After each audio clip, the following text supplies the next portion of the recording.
Hooper Stadium on the campus of Nevada Union High School. Touchdown Productions, the best in local sports television, is proud to present the Nevada Union Minor Football. Tonight on senior night of the last game of the 2007 season. Your NU Miners take on the Valley Vikings. It's the final game of the year and an opportunity to honor the class of 2007, and it's all coming up next, right here on your NorCal Game of the Week.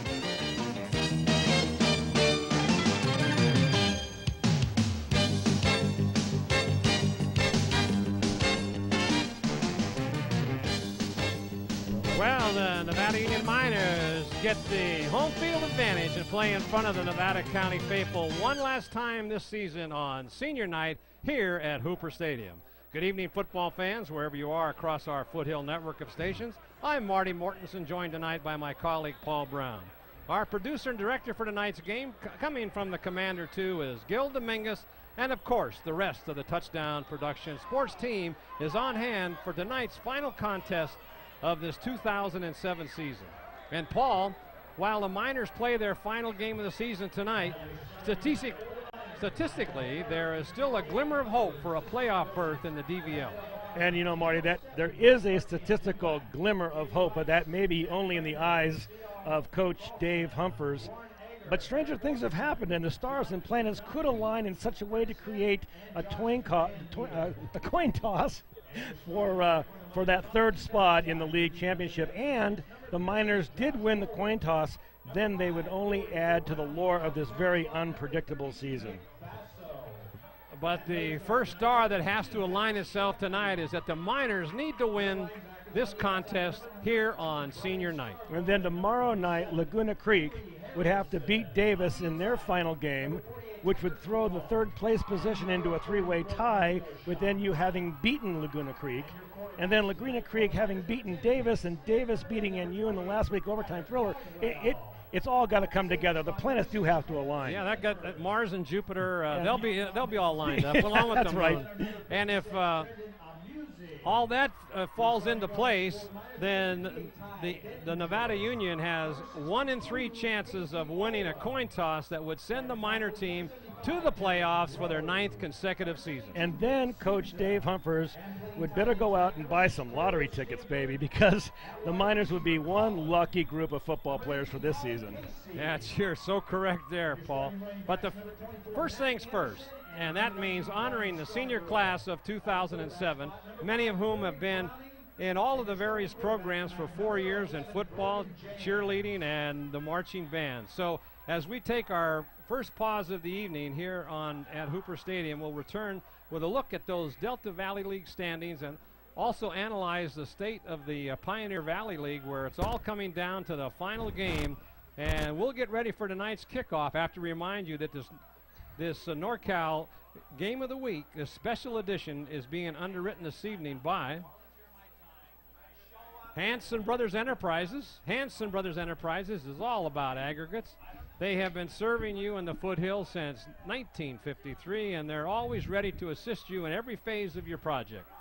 When you need crushed mine rock, base rock, sand, landscape rock, or ready mixed concrete, Hanson Brothers is the name to remember. Hanson Brothers Enterprises.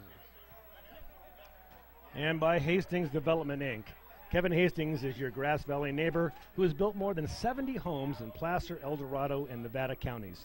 HDI's homes range from custom Mediterranean villas to moderate income communities.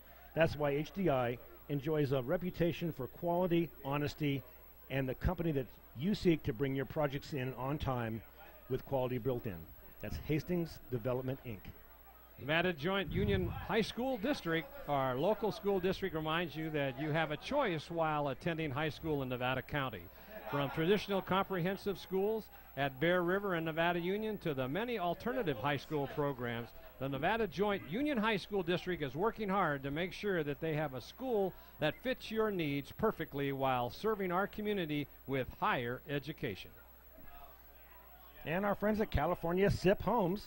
Premier's structural insulated panels, or SIPs, are high-performance engineered wood products with a super insulating core of rigid expanded polyurethane. Using SIPs results in a highly efficient structural building system that is extremely strong and very energy efficient. Ask for them by name at California SIP Homes, where they are saving energy for tomorrow. Mike Bratton, State Farm Insurance and Financial Services. Mike Bratton knows a winning team when he sees one, and that is why he supports the NU Miners. And he has assembled a winning team of his own for you in the insurance industry. So whether you're working with Kathy, Karen, Bobby, Jennifer, Sarah, Nicole, or Amy, you'll know you're working with the best in the business at Mike Bratton, State Farm Insurance. And by Touchdown Productions, celebrating a decade of local sports television in the foothills. This is Marty Mortensen along with Paul Brown saying thank you for joining us all season long, all across our Foothill network of stations as we follow the local football teams and the volleyball teams on their road to the playoffs and the section title. And Paul, before we go any further, notice that Jim Adams isn't here tonight. I understand he's having a birthday or something. Yeah, he's celebrating his birthday today, and his wife Nancy had her birthday yesterday. So the two of them are out celebrating tonight, not here for the football game, but they're probably having a much better time than we are here in the booth, as the chill in the air has come up a little bit. And let's take a look at the DVL standings. Here they are there. Elk Grove, of course, with 4 wins and no losses in league play, followed by Franklin with the same. Davis, 2-2. Then we have our Nevada Union with 1-3. Like we said during pregame, it would take the moon and the stars to align in order for them to get a coin toss for a 3rd place, but anything is possible at this stage. That's true. And then, of course, we have Laguna Creek, who are playing tonight. Beg your pardon, Laguna Creek and Valley. And that kind of sums it up. It's pretty obvious that we've got two very strong players in this league with Elk Grove and Franklin. And let's take a look now at the Pioneer Valley League, which is all going to come down tomorrow night with the second half of our doubleheader as Bear River takes on Colfax for the 2nd spot. Only 2 teams are going this year from the Pioneer Valley League into the playoffs. Whitney has just about got it sewed up if they win tomorrow, but Placer, as you can see, is 2-3 in league, so they're out. Lincoln, Mesa Verde, and El Dorado are all out. But between Colfax and Bear River, that'll be the one of those teams is going to come away with the 2nd spot in the PVL championship and moving on to the playoffs in the following week. I'm really looking forward to that game tomorrow night, Marty. That should be a shootout with a couple of gunslingers at the OK Corral. It'll be a lot of fun to be at. And we'll be looking forward to that. But before we talk more about that, we'll tell you that this NorCal Game of the Week is being underwritten this evening by A to Z Hardware and A to Z Garden Center. The A to Z Garden Center is open and ready to help you.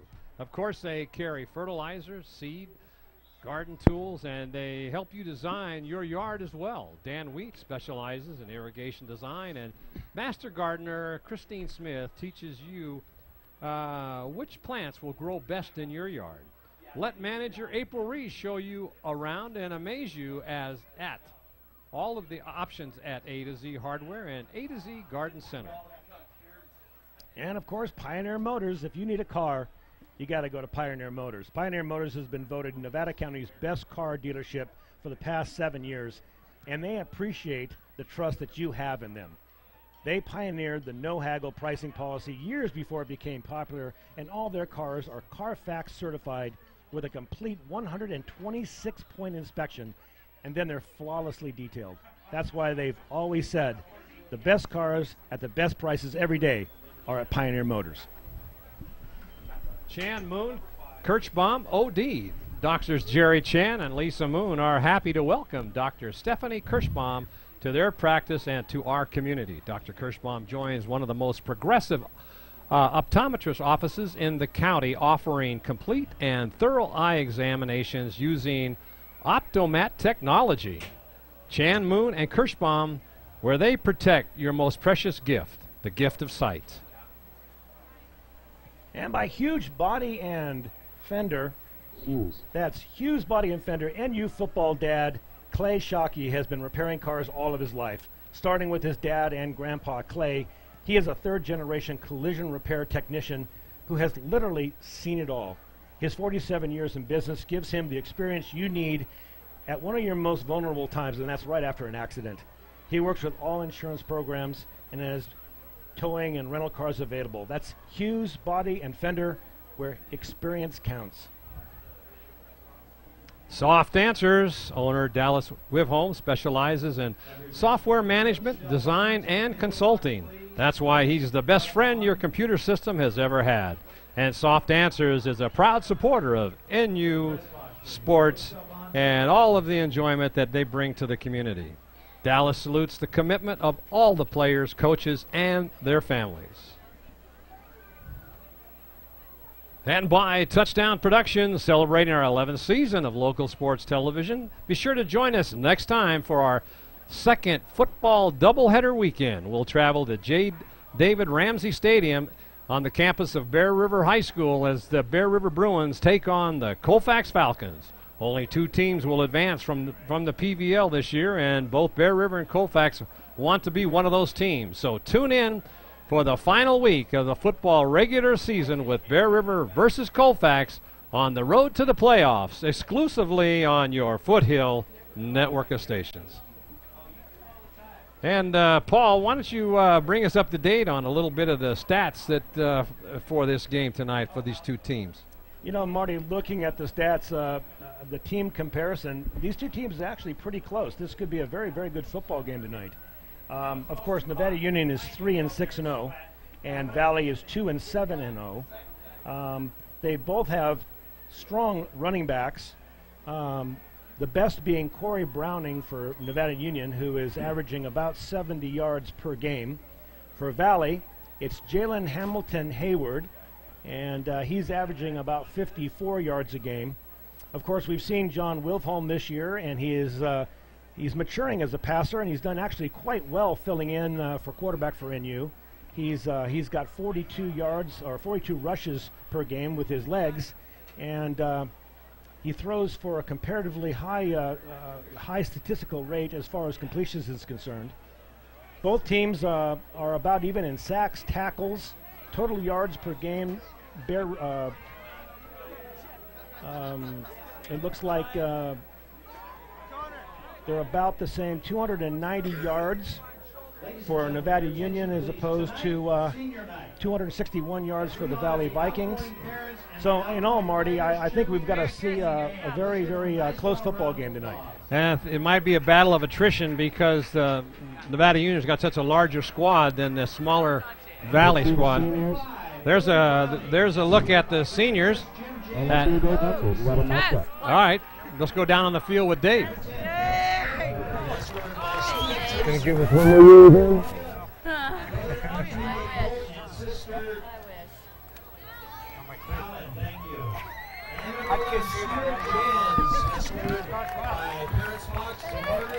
Go right on out to the 40. Okay.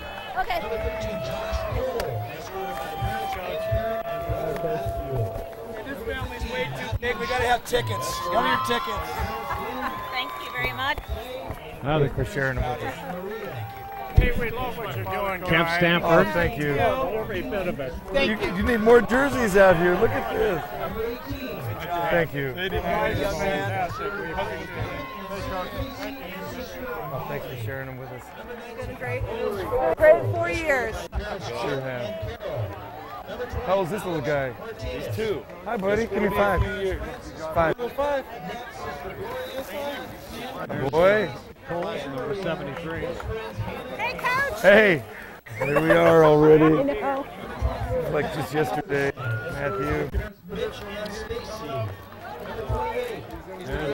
Are you his little sister? I want a hug.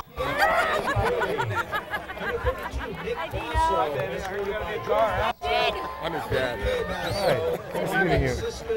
How you doing? Stepmom. Oh, good. Good to meet you. I'm Dave. Hey. We'll take it all. Nice to meet you as well. Good. Hello, buddy. 5. 5.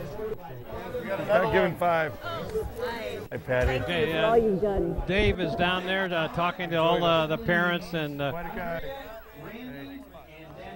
thanking them for allowing their son to play football here at the at Nevada Union all these years. There's Colin Casey. He is one fine receiver. Already, God, darn. Thank you. Go on, hang out down here tonight. Will you? You know, Marty, Good, I like that idea. you can't play football throughout your entire high school career without becoming close to all the other players and the coaches. And it's obvious by the comments you hear through the mic now that these people genuinely care about each other, and they've shared a very important part of their life. You can't believe it's already on. Yeah. It's really kind of moving. Yeah, some of the comments, they can't believe that the season's over. And Sure, I'm glad he was here. It's worth it. He's going to miss you guys. Yeah, me us too. Hey. Great job. How you doing, sir? Good, how are you? Look older with that. A little bit of gray in there, maybe. Kyler Caldwell. We barely got him out of school.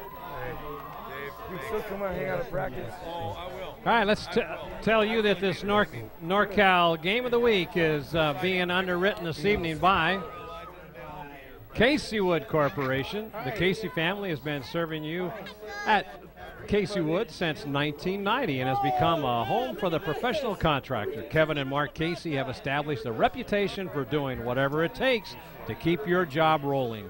They offer construction-grade lumber products for framing and siding, along with custom doors and windows.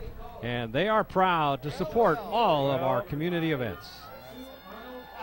And by Top This Truck and Auto Accessories, Chuck Cavros is your truck's best friend.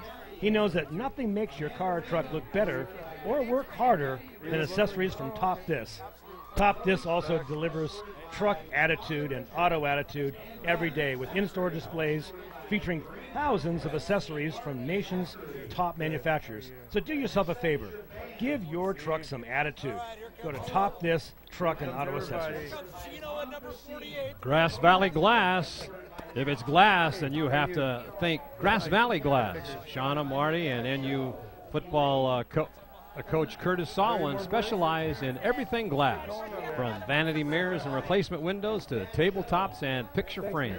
You can trust Grass Valley Glass to have the experience you need to get the job done right. They even offer one-day service on your auto glass at Grass Valley Glass. And by Placer Title Company. Placer Title is proud of the accomplishments of their NU miners. Their winning attitude reflects the character of our foothill community. They applaud the parents and coaches and players as they march towards another playoff. So, just like the miners, Placer Title reaches new heights every day in customer service. It's the cornerstone of their business, and they look forward to the opportunity to prove it to you. That's Placer Title Company. And we'd like to welcome a new underwriter for tonight's game, California Loan Associates, known as CLA. The federal government has just lowered rates again, and now is the time to lock in those low rates with the help of California Loan Associates.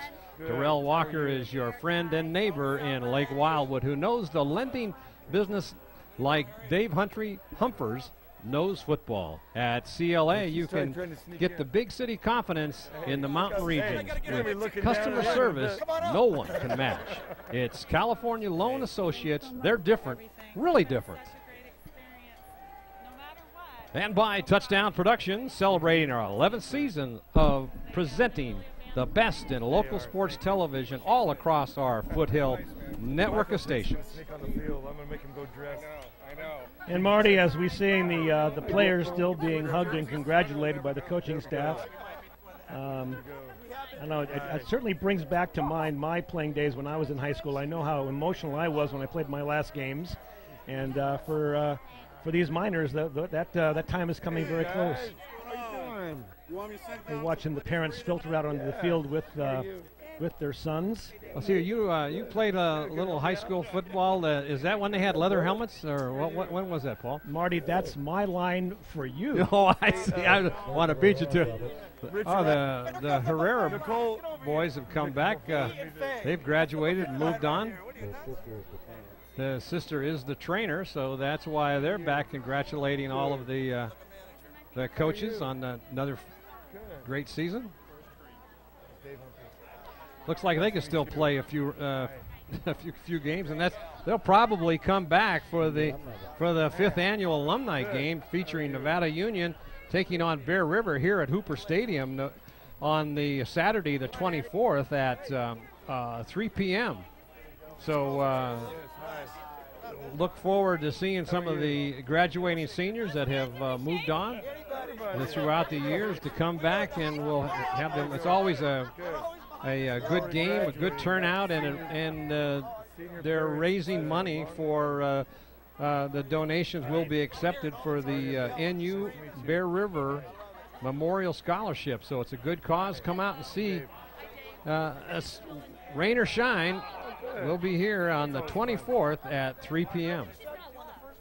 There's some of these senior cheerleaders. And their parents.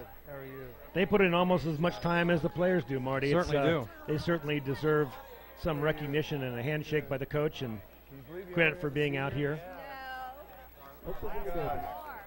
Let's go on see what Dave's got to say. Let's get these guys warmed up. I do.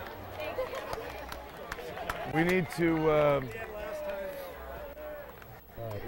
All right, now the band will. We got a lot of seniors.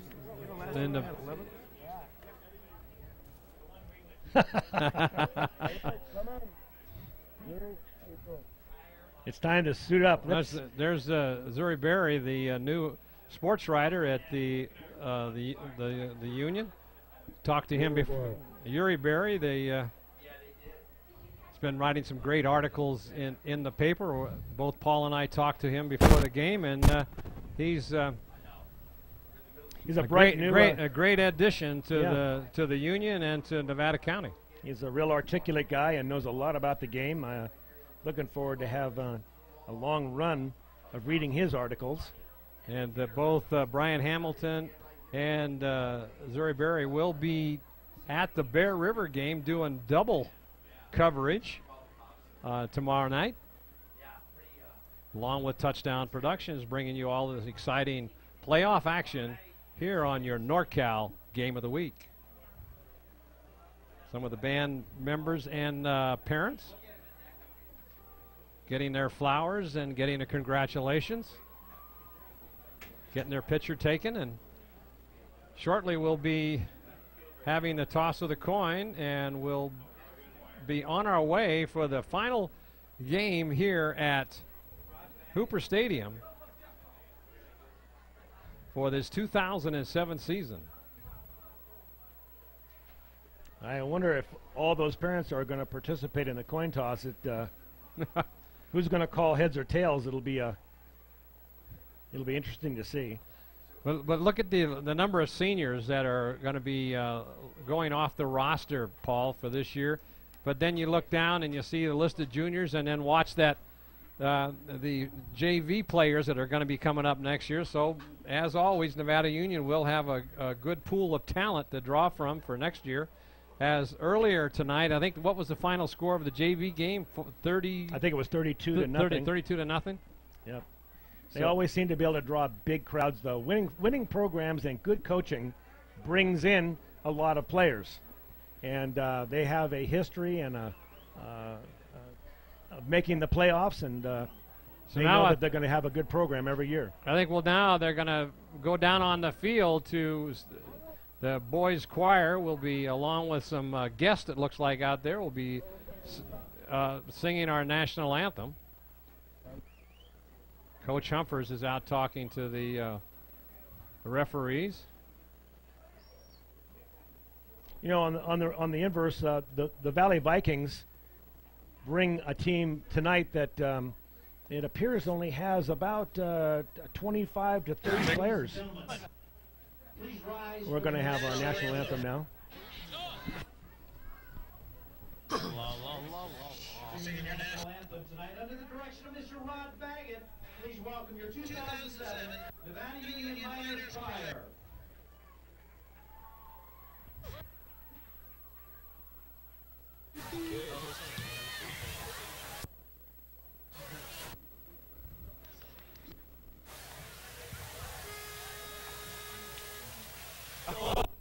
That you see by the dawn's early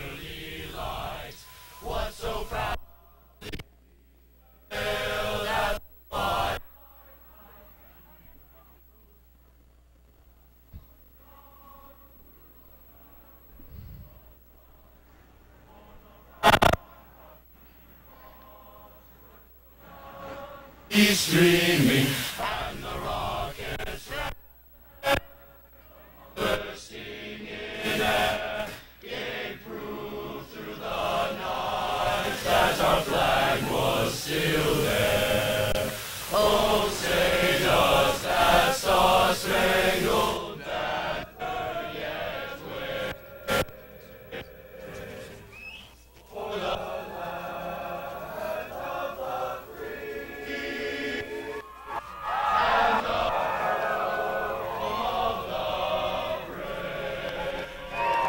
Let's go get him. Bradley. Well, apologize for the breakup of the sound. The stadium speakers have been acting up, and they had to bring in some portable speakers tonight, and the fans have been in and out of the booth up here trying to have it turned down the volume. And I see a couple of Nevada Union faithful followers they got earplugs in their ears because they're sitting right below the speakers. They're right outside the booth. So it's going to be a noisy night tonight as the speaker system is located very close to the fans. Here come all the parents off the field, the senior parents. So we're just about ready to get underway here at Hooper Stadium as the referees go out to the center of the field to meet with the captains of tonight's game from both teams. Now, you mentioned, Paul, that the squad is not very big. Looks like Nevada Union's double the players that Valley has, so this could be a battle of attrition as their depth chart's probably not as great as Nevada Union's is. Right, I just counted the Valley players, Marty. There's 26 players listed on their roster. Watching them warm up, I counted only 23 actually over there that's actually suited up. So I'm sure there are some on the seniors roster on the that's not front. here. Everybody. And you know, you're right. It could be a battle of attrition. Most of those players must go both directions. I'm sure many of them do, and it would be difficult for any team to lose a single player. And of course, fatigue comes into play late in the game. So the advantage would have to go to NU in that case. The Valley, I believe, is down in the Elk Grove area. I don't know if it's a fairly new school, but they either they've got some academic issues or they just don't have enough kids to choose from. But in order to be in the Delta Valley League, you've got to go and have a team that's be able to draw from. The school size has got to be pretty close to the same to be in the league. Well, all of the seniors for Nevada Union have gone out on the field. So let's go down on the field with Maverick and go for the toss of the coin. Oh, turn. All right. Anybody want to say a few words? Let my crew introduce themselves. We'll start over on your side, Valley. I'll be ahead lines on Valley side. Have a good game, guys. Kurt Kaufman, back judge. Brian Farley will be umpire. Rick Fitzgerald will be on the Nevada Union side. All right, gentlemen, I have a silver dollar. That's a heads. That's a tails. What was that? Oh, did you want it? Let's see. What are you going to call? Heads. You going to call heads? What's he going to call? Heads. All right. I'm going to throw it up, and I'll catch it, and if I drop it, we'll do it again, all right? All right. What is it? Tails. It's a tails. All right. So you've won the toss. What do you would like to do? You would like to receive. All right. And what would you like to do? You'd like to kick, right? What goal would you want to defend? I want to defend this one. All right. You want to defend this goal? Put your backs, please.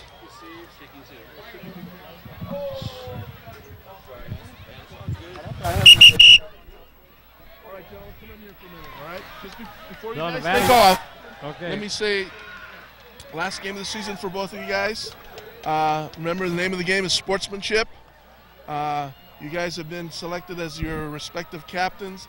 If you have any questions or issues, please let us know. We'll take care of it. Likewise, if we have any problems, we'll let you know, and we'd expect you guys to take care of it, all right? So everybody have fun. Remember, name of the game is sportsmanship, guys. Good luck to both teams. Thank you. Good luck, guys. Good luck. All right, Nevada Union wins the toss. They have elected to receive, and we'll have the kickoff here in just a moment. Seniors remain out on the field. Looking at the Valley Vikings, Marty, real quick, as we mentioned earlier, they have one predominant running back, would be Jalen Hamilton Hayward. We'll call him Jalen Hayward to keep it simple tonight. He has 5 touchdowns, and he leads the Vikings in all categories of offense. I'm looking forward to seeing him run. He obviously he's had 114 carries for a total of 489 yards. He should be the leader here and the backbone of this offense. It looks like they're about ready to go out in the field. So Valley will. Let's go down on the field and listen to Dave as he talks to his players.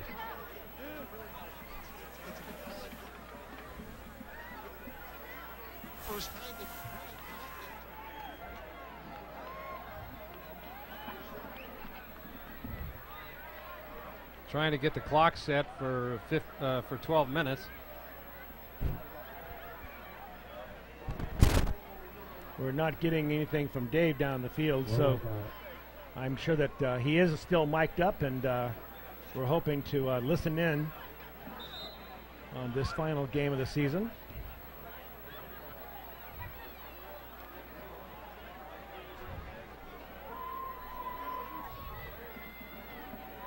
As NU now goes on the field and tees it up. Trying to get the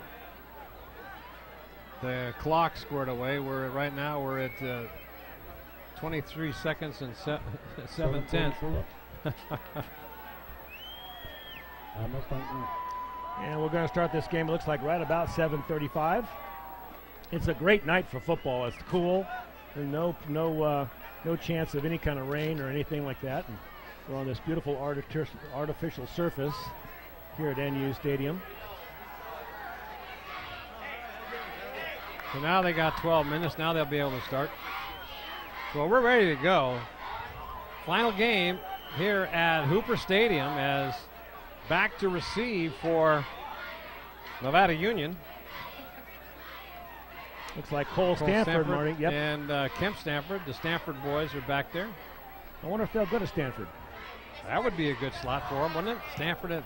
There's a squib kick. It's going to be picked up by one of the short men up front. I didn't see who got that, but they come in and swarm over and tackle him. That was Colin Casey with the picked up that short kick, and coming up and making that stop was Dixon. So we're ready to go. 1st and 10, Nevada Union on their own 37-yard line. They hurry up, in motion, handoff around the right side is Anderson. Anderson goes for about 6 yards. Good gain around the right side.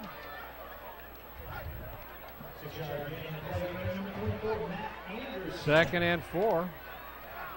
Up to the line very quickly. Oh, this looks like they moved. That was number 72, Marty. That was Nick Sosa. He moved the whistle blow, and then move with the referees or holding them out so they can't do the fast stopping.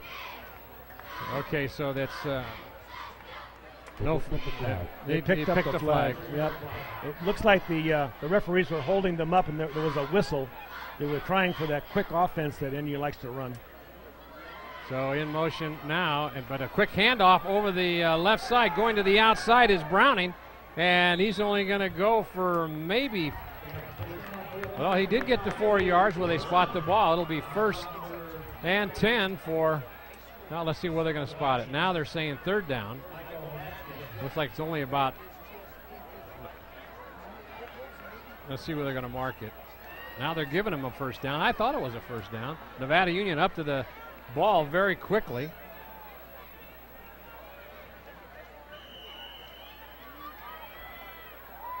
Trying to make a statement here. Going back to pass. They got out into the flat. That is Anderson, and he's able to pick up about 6 yards again. Maybe 5 yards on that carry. Tough pass going to his left. had Colin Casey going deep, but they're right up to the line of scrimmage again as they've got the first 15 or so plays scripted in motion again, and then going to be a pitch back, and they do get it away to Anderson. Anderson is going to be stopped short of the first down.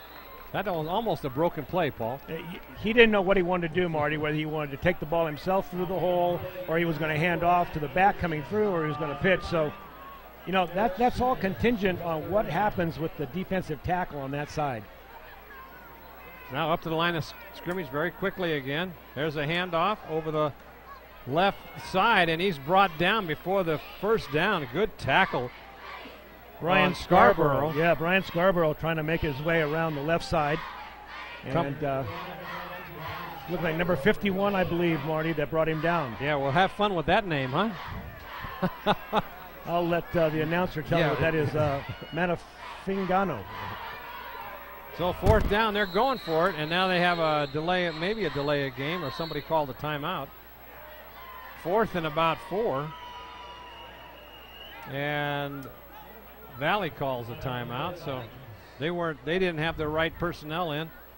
Boy, look over there on the sideline, and they've got maybe 8 players. 8 players in reserve. And now look at Nevada Union. Yeah, they've got as many players. They could make up 3 teams.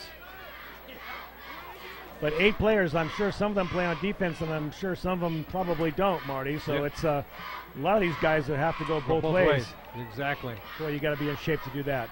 And of course, Nevada Union. Well, this part of the season, I think these players ought to be in pretty good shape, don't you think? I mean, they've been going since September. Right. But these players have become specialists at their position. They're either offensive linemen or they're defensive linemen, and they have to know the plays for each side of the ball.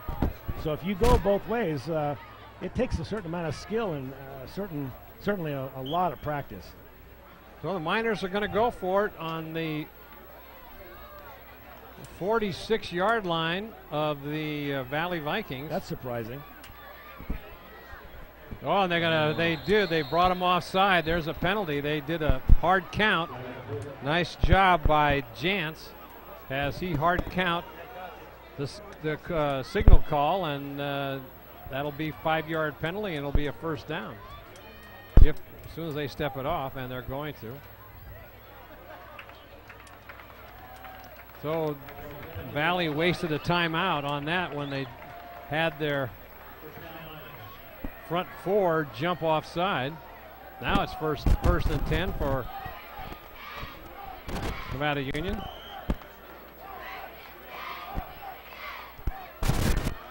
Rolling out to pass is Jantz. He's going to take it himself. He's going to get a block, and he picks up about 9 yards, close to the first down.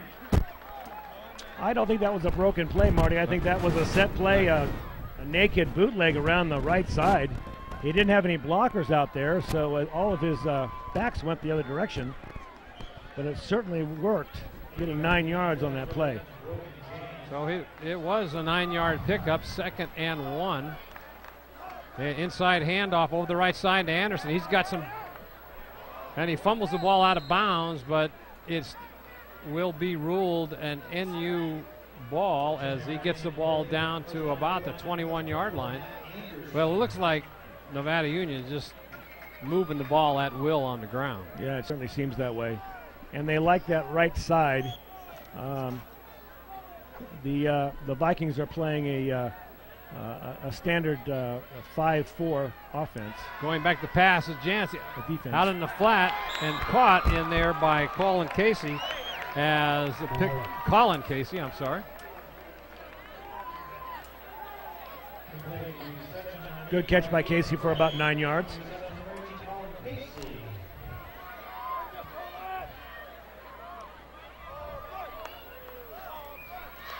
Here's a handoff over the left side, and blockers out in front.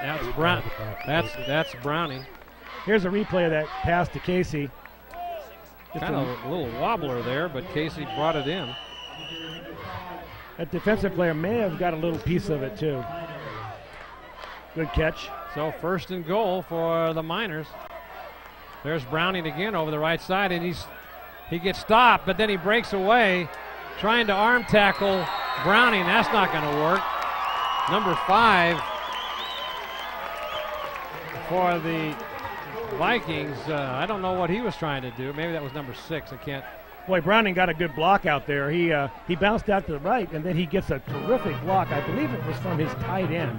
I'm sure we'll get another look at that. But NU gets on the board first, and without too much problem, running right through the Valley Vikings. Kyle Beelan comes in to kick the extra point. It's down, it's placed up, and it looks good from here, and it is. As the Miners go up on top very quickly for a 7-0 lead with 8:42 left to go in the first quarter. Pretty balanced attack. 3 passes and the rest all running plays. They know that they can run the ball pretty much at will over the right side, so they're going to take advantage of that. There's your line score. Nevada Union 7-0 here in the first quarter, as they made that look very easy.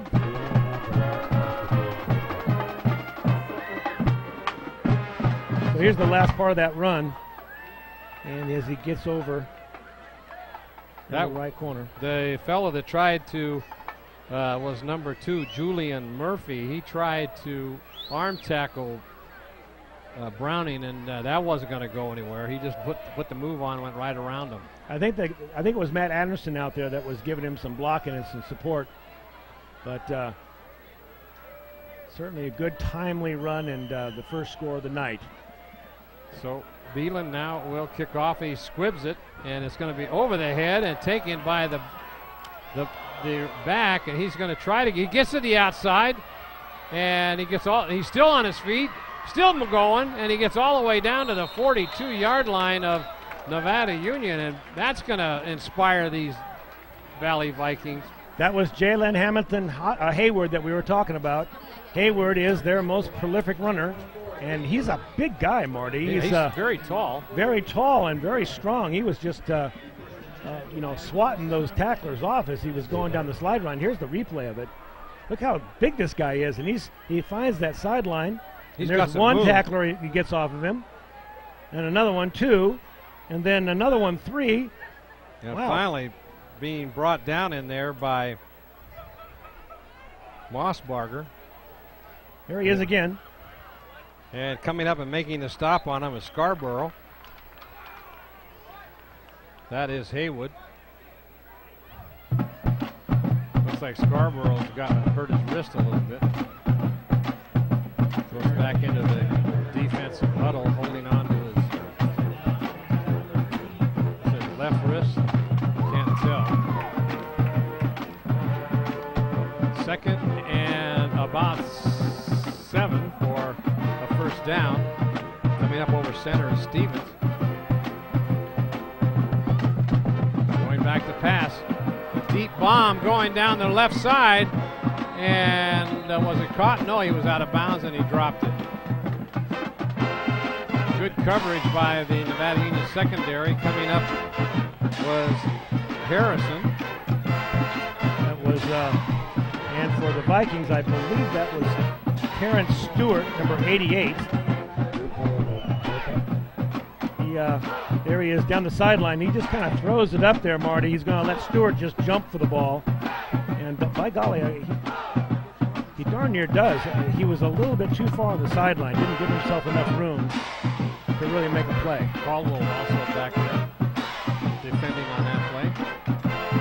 3rd down and about 7 now. Direct snap and out of the shotgun going over the left side. He could get the first down. I think he does. If we'll see where they mark it. Down on about the 32-yard line. That was number 9's Derek Stevens. Yeah, he took the direct snap, went over the left side, and picked up about 6 yards, where it's going to be 4th and 1. Here's a play, Marty. He takes it directly from center, like you say, and it's pretty open on the side. He has one tackler to get to that first down and doesn't get a very favorable spot.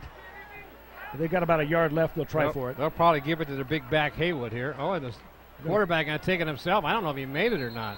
It's going to be close. See where they spot it. Looks like they might be getting a favorable spot right here. They're marking it. I think it's going to be a first down. Yeah, I think they're going to give it to him right now. So even though NU goes down and scores immediately here in the first quarter, the Valley Vikings seem to be having some pretty good success on offense themselves.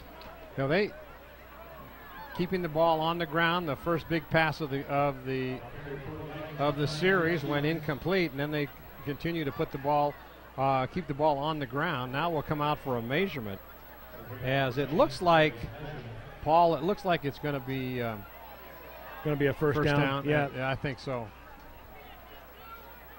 If not, it'll go over on downs. Oh, by golly. Nope. No, it's going to be short. Look at that, by a couple inches. Boy, that's a big break for Nevada Union. They held. I'm surprised they didn't give the ball to the big back, Haywood. He's their big scorer. That's right. Yeah. But no, they again direct snapped it directly to the quarterback, and that would be Madkins, and he just couldn't push his way to the first down. So Nevada Union will take over on downs and have another opportunity. Let's see if the Vikings can stop them. Inside handoff to Ryan. Ryan's had a very good season. He picks up a couple on that play. Cameron Ryan has scored this year 5 touchdowns.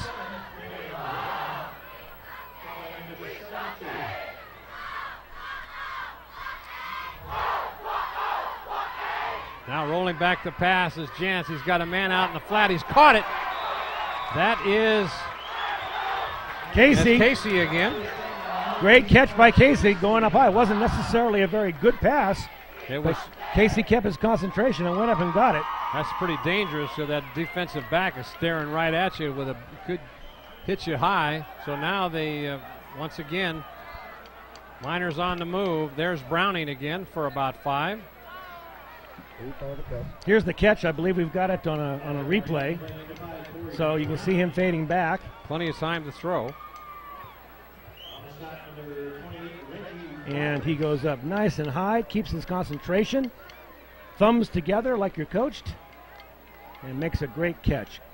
On the 45-yard line now, it'll be 2nd and 5. A quick pass, and it's the old hook and ladder. First time I've seen that this year. That worked out very well as it was drawn up on the. That's right. The hook and ladder, you call it, huh? I used to call it the flea flicker. No, that was flea flicker is when they pitch it back to the halfback, and then the halfback heads to the line and then pitches it back to the to the quarterback. That's a flea flicker. That was back in the leather helmet days. I know. Thank you. In motion is Ryan, and now they hand it off to Anderson. Anderson gets first down. There's a flag. It might be could be against Nevada Union. I think I saw a hold, yep. So now this Jantz signals to the sidelines that it was a hold, and that'll take the ball back 10 yards. That was a nice play. A quick pass out to Casey, who pitched back. I believe it was to Anderson. Anderson, who pitched back to Casey. That's right. There you go. And we'll call it the hook and ladder for no better term. But, you know, that play actually, you see that play late in the game, Marty, when when you've got a long pass to, say, like a tight end who clips it back or laterals it back to a back when you're trying to fool a defense that's laying back for you. So now it's 1st and about 20. There's Browning. He's going to get the 10 yards back or close to it. I'm surprised they ran that little hook and ladder on the short side of the field. Had they done that on the wide side of the field, they may have had that could have gone for additional yardage. But it was all for naught anyway, as it was called back because of the holding call. Well, Jantz in trouble, scrambles around and gets back a couple yards. That'll bring up. Looks like about third and 11. That's exactly right. They had Ryan going deep to the post. 5 2:20 left here in the first quarter. Marty Mortensen along with Paul Brown saying thank you for joining us here tonight in the final NU game of the season. Jantz back to pass. He's got his man, and he's still on his feet. Good. That's his brother. It's number 18. That would be. Was that Casey? That's Colin Casey. You bet. Casey ran a terrific pattern. You won't be able to see it on the replay, but I was watching Casey as he goes out. He set his feet and then made a great hook pattern. Here's coming back for the ball. Here it is. And so he's got a couple receivers that he could hit. He had number 7 also, Ryan, out there, but he decides on Casey, who loses the defender, comes back and catches a nice pass. That should be enough for a first down. Still on his feet. Yep. There he goes. He's strong. Yes, he is. He's had a great season.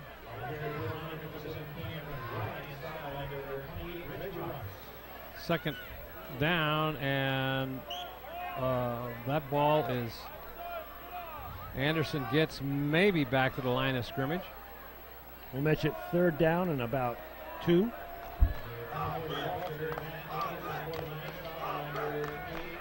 So once again, the Vikings have an opportunity to stop NU here in the red zone. NU at about the 16-yard line. Here's a rollout, a big rush, and they're going to get him. He fumbles the ball. They get to more with this. He can pick it up. He's gone. He could go, and he will. He's at the 40, the 30, the 20, the 10. Touchdown, Valley. Oh, he tackles him in the end zone. Good hustle in there by Cole Stanford. A little late. No flags on the field. They put the big rush on Jantz, and he was sandwiched in there between 2 defenders, fumbled the ball, it bounced around, and it was picked up. I didn't see who picked it up. That was big number 88, Terrence Stewart, who was also the receiver we saw earlier. But he had enough speed and enough presence of mind to pick that ball up rather than fall on it and take the 7 points or the 6 points that the Vikings needed. Well, that was a shocker. No, well, about the time we thought that they were going to put this game into some kind of a out of reach position in the first quarter, looks like we're about ready to have a tie. So Madkins comes in to kick the extra point, being held in there by Stevens, the quarterback. Let's see what he can tie the game up. It's a good stamp, and it's low kick, but it is good. Almost blocked by the hard-charging Miners. Here's the replay. I'm looking forward to seeing this replay. There was no place for Jantz to go. He fades back here, and there's more white jerseys back here than he's ever seen back there before. And then they flap the ball. That looks like, we'll see who that number is, but he went for the football rather than going for the tackle. And then there's Stewart. Yep. And look at him off to the races. This is one big guy. He tries to float into the end zone very nonchalantly, but coming up on a big hustle play is Cole Sanford, and watch this as he just kind of lumbers in as he knows he's got a touchdown. He slows up, but look at him close the gap over there and gets him right almost. Look at that. Just as he's crossing the line. That's why he didn't get a flag. That's right. I've seen on professional football where he's holding the ball out, going in the end zone, and it gets knocked away. Yep. Yeah, I've seen that a couple times on some defensive tackle that picks it up and isn't thinking about anything but the highlight film on ESPN. Exactly. Well, that turned the game around very quickly. 7-7 tie. 3:43 left to go in this first quarter. That was unsuspected. As looked like the Miners are going in for another score. So here comes the kick, and it's going to go out of bounds, and that'll be brought out to the 35-yard line. That was a turn of events there, Paul, that we weren't expecting to see. Well, with 3 minutes and 43 seconds left here, we thought this game might be close, Marty. Still, NU is pretty much grinding out yards pretty much as they want. So it was a big break for the Vikings picking up that defensive touchdown. We'll see what NU can put together now. And it will still be Jantz, Ryan in the backfield with Browning. Well, they come out. Cole Stanford comes in late. In motion is Ryan. There's a pitch back. And he's going to get brought down by Roberts. Reggie Roberts comes up and throws him for about a 5-yard loss. That play looked like it was going nowhere. In fact, there was a loss of 4 yards on that play. Now they're waving off the flag, so it'll be spotted back at about the 31-yard line. Second down.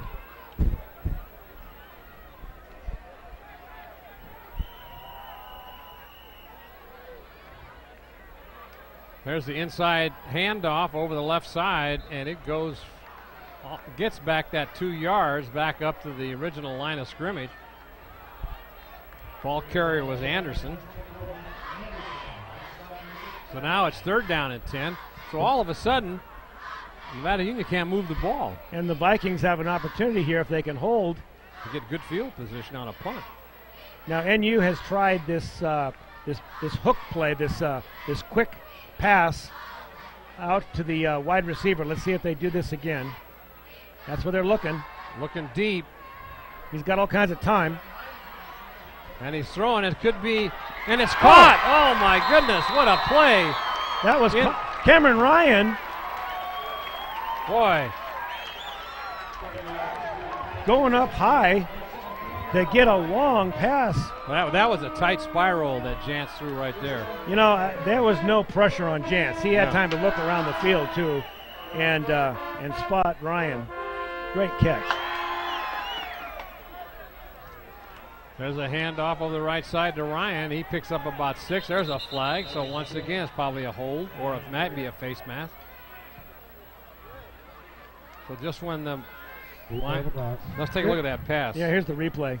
So he fades out and he rolls a little bit to his left. Nobody covering. No, they've got no pressure, and so he's got room. He's looking to the left, and now he looks to the right, and he finds Cameron.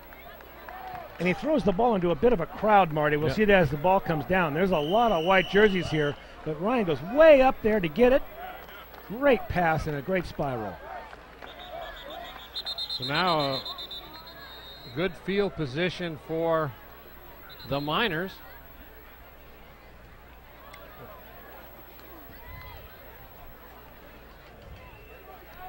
I'm not sure what that flag was.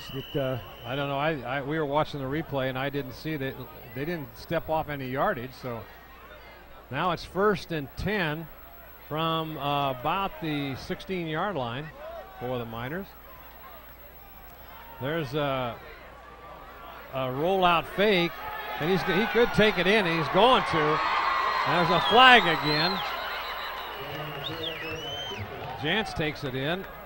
That was the option pitch. He kept it himself all the way around the end. It looked like there might have been a hold on his blocker out there, Marty. I don't. Let's see what they call. But as he was trying to get in, I believe I saw an NU player holding a defensive lineman. Well, NU's clapping, so I don't know what the. Here's the call. Face mask. Face mask. Oh, it's a defensive face mask. So it'll be a touchdown for Nevada Union.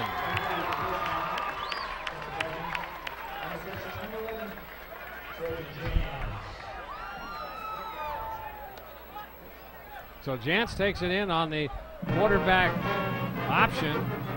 Does a fine bit of running and ends up. And you know, if my statistics are right here, Marty, that's Jantz's first running touchdown of the season. There's a kick, but it's going to be good.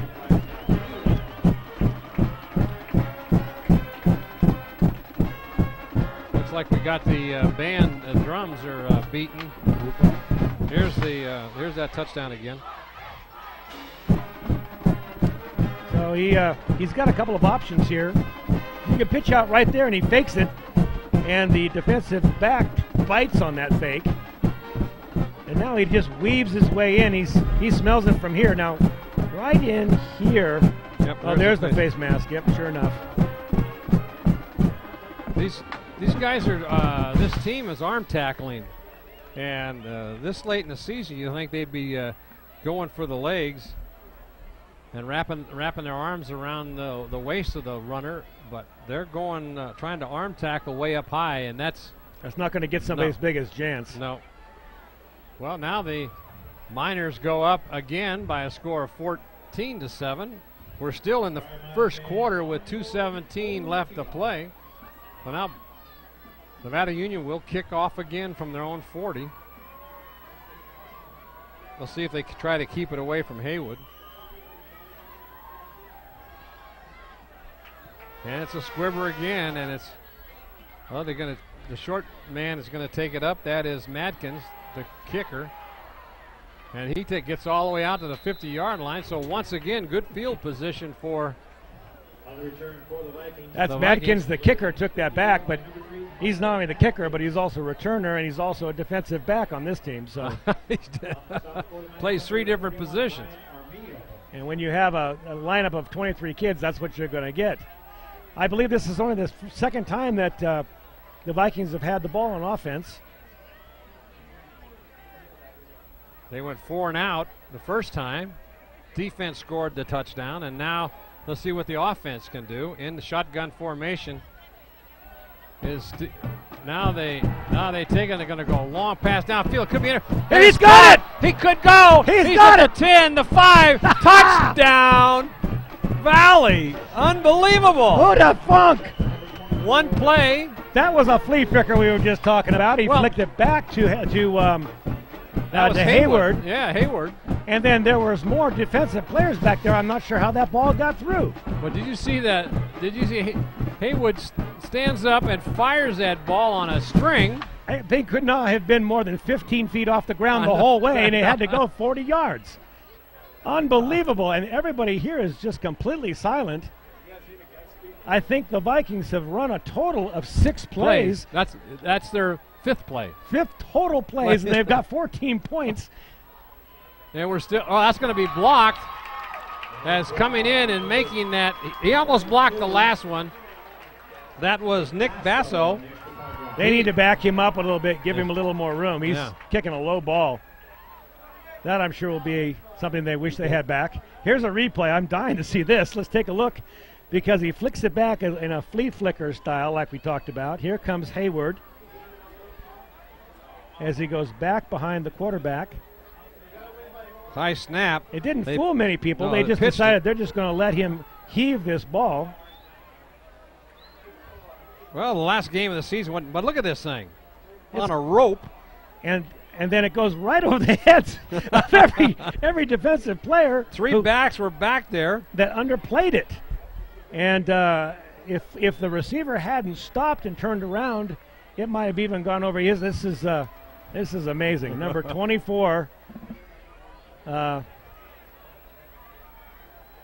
you know something, Marty? Number 24 is Hayward. And so he didn't throw that ball. We'll have to look and see again who was one that threw it. That might have been Tara Stewart, number 88.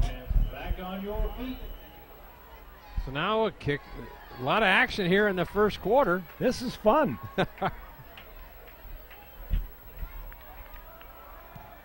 There's a squibber again. It's going to go out of bounds, and I think they're purposely kicking it out of bounds. They're just keeping it away from the offense.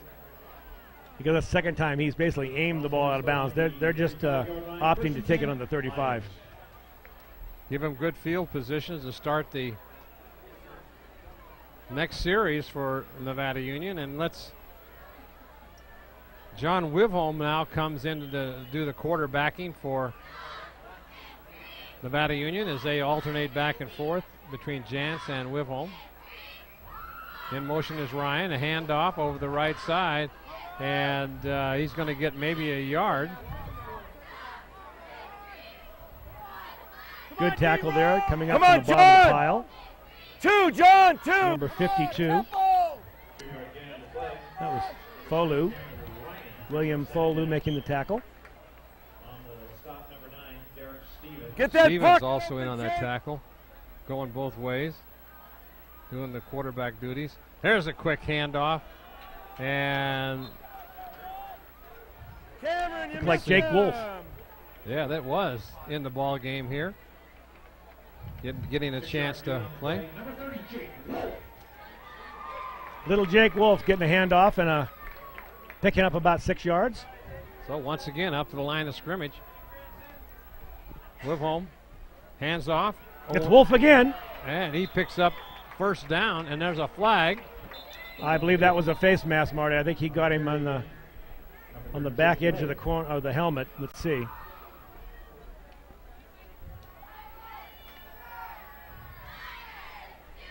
Let's see what the call is from the it's holding. Holding against. Well, that's a killer. I didn't see that one, but that'll be a 10-yard penalty that they didn't need. So now we'll have 3rd down and about 5. So they had a first down inside the Viking territory, and now it'll be 3rd down and about just a long 5 as Wivholm comes over to the sideline, gets the play from Coach Humphers. The Vikings with another opportunity to stop here, Marty. They're playing up tight. In motion is Ryan. Going back to pass. They got out in the flat is Anderson. Good move. Makes a good move, but he's going to come up short. Let's see where they mark him down. No, they're going to give him a first down. Anderson had some great second effort there after the catch. And he was stopped 3 yards short of that first down, Paul. I thought they had him to his knees, but apparently he stayed on his feet and managed to grind out those last few yards. He knew where the sticks were. He was looking over at the sideline. This should be the last play of the quarter. Handoff again, and that is Wolf as he barrels his way for about 5 yards. And that should. Here's that first down replay. We'll take a look at that. And you can see once he catches the ball. That ball was almost blocked. Now watch the effort that number 24, Matt Anderson, puts on here. Is a move to elude that tackler, and then see right there, I think he's down. He looks like he's got his knee down. That's what I thought too, but he was apparently fell on the defender, and his knee never touched the ground. Yep. Well, that'll end the first quarter. Nevada Union on top by a score of 14-13 as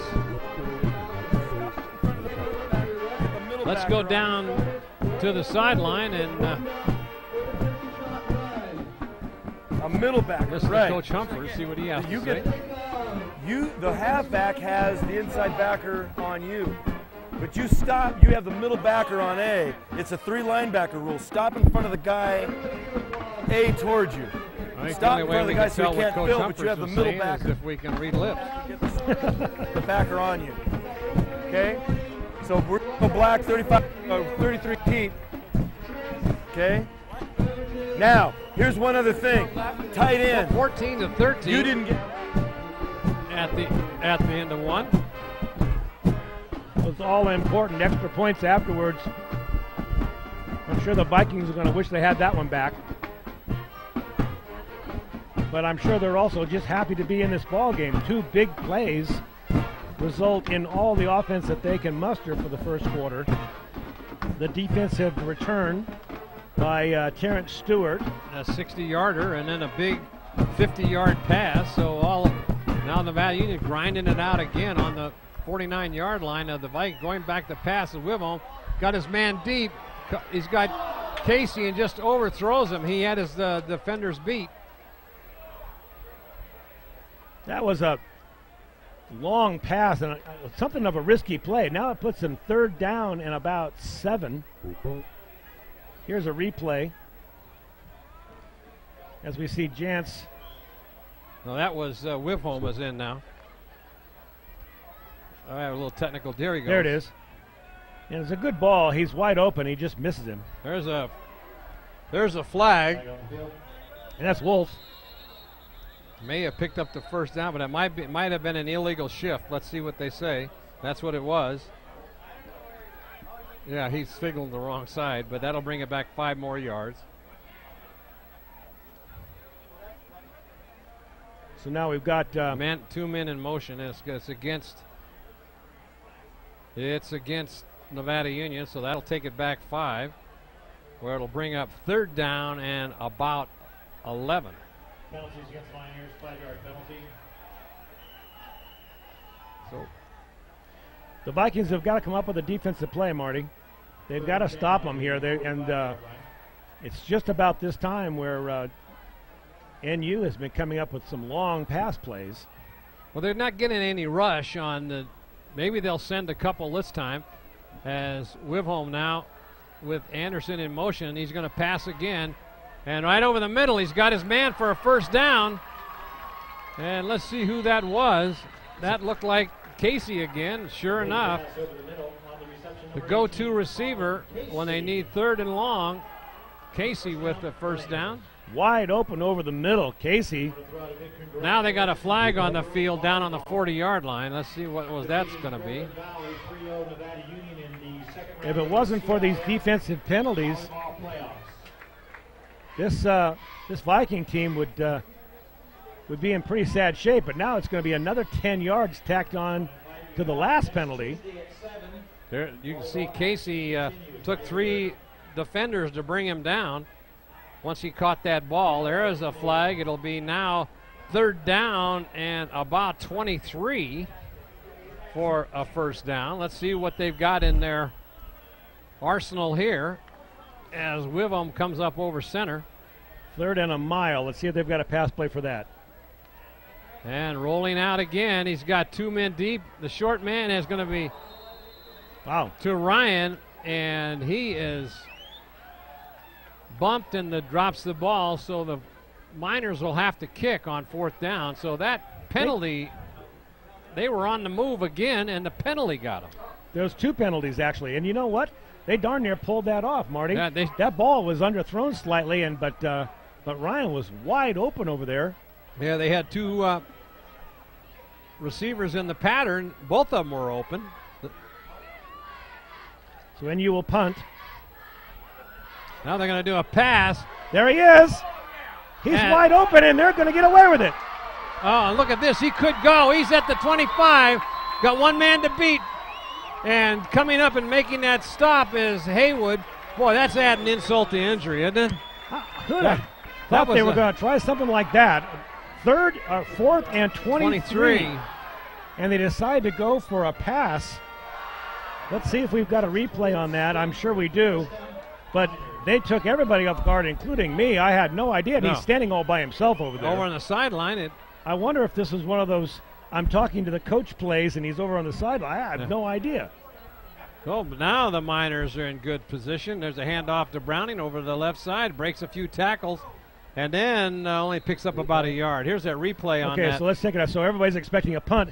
And there he is. He just heaves this thing. Yeah. And there didn't seem to be a defender on him. See, there's nobody over there. So it was one of those little tricky, I'm over here talking to the coach, having myself a glass of Gatorade, and here I am now. And if it wasn't for a good tackle by Hayward here, Marty, you watch this as he comes down. That could have been 6 points. It would have been 6 points, absolutely. And he waits, and Hayward, being really strong and fast, makes a good, clean, solid tackle on him. Well, I'll tell you one thing. Kyle Beelan threw that ball, and now the Miners turn it over on a fumble. But Beelan threw that ball about 40 yards in the air, and it just kind of hung up there. One of the defenders almost came over and got that ball before the I'd be willing to bet that Coach Humphers probably saw something, maybe the last time they lined up, and knew that there was going to be an opening over there, because there was no defensive back. Yeah, because you don't really want to call that one on 4th and 23. And 23, right. Yeah, so now we've got a turnover by Nevada Union, and it's 1st and 10 for the Valley Vikings. Shotgun formation. Here's a pass going down deep. That's a wobbler, and it's going to be intercepted. No, he dropped it. He dropped it? Yep. He had it in his hands. That was Tucker Colomb. Came over there, it looked like. No, and just dropped it. He darn near caught himself a great over-the-shoulder pass. It was number 28. Oh, that was 28. That was Caldwell, and he's kind of kicking himself now. He had it over his shoulder, and it would have been a beautiful thing, but when he came down, the ball popped out. The ground knocks the ball out of his hands. 2nd and 10 for these Vikings.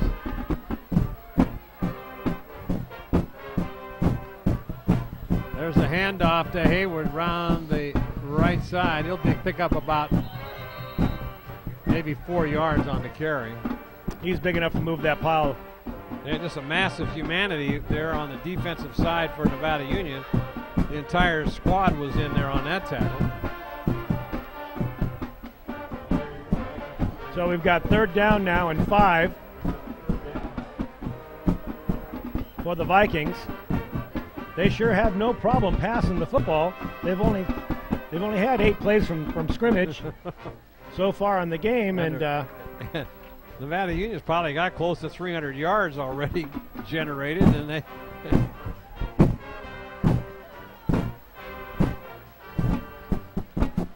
now a little shifting by the defense, and there's a handoff that didn't fool anybody to Haywood, coming up and making that stop was the entire front 4 of the defensive line for Nevada Union. So that'll bring up 4th down. So you ask the Vikings to just grind out a 1st down with traditional plays, and they're not going to do it. They need to rely more on the long pass and their defense. They will obviously kick it away. Timeout called by the Vikings as they're going to regroup.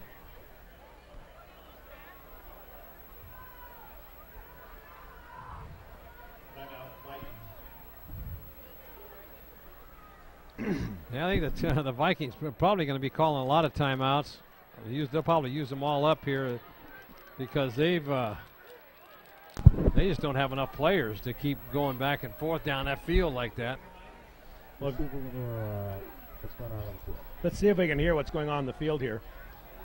With that right outside guy. 88, yeah. Casey, the best guy he's all year. Scarves, you're in it right half. J-Row, you'll be near me. You'll be near me. That's going to be tucked in, then that's the I'm tired signal. I don't have. I don't mind. I don't mind if you tuck it all the way in without help. Little jersey issue, not being tucked in. So now going back into punt formation, and they're going to kick it, and it's a good kick, taken on the 50-yard line. They hand off. That's Stanford. He's down the sideline. He could go, and they're going to, he is. He's at the 5. Touchdown, Nevada Union on a play that they've been using all season long, and this time it works. Kemp Stanford taking the handoff after the reception now of the punt. A penalty on the field, it looks like.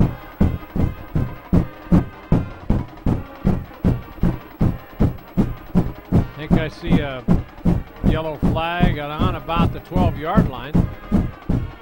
Well, it could have been something after the catch. Let's see. Here's the call by the official.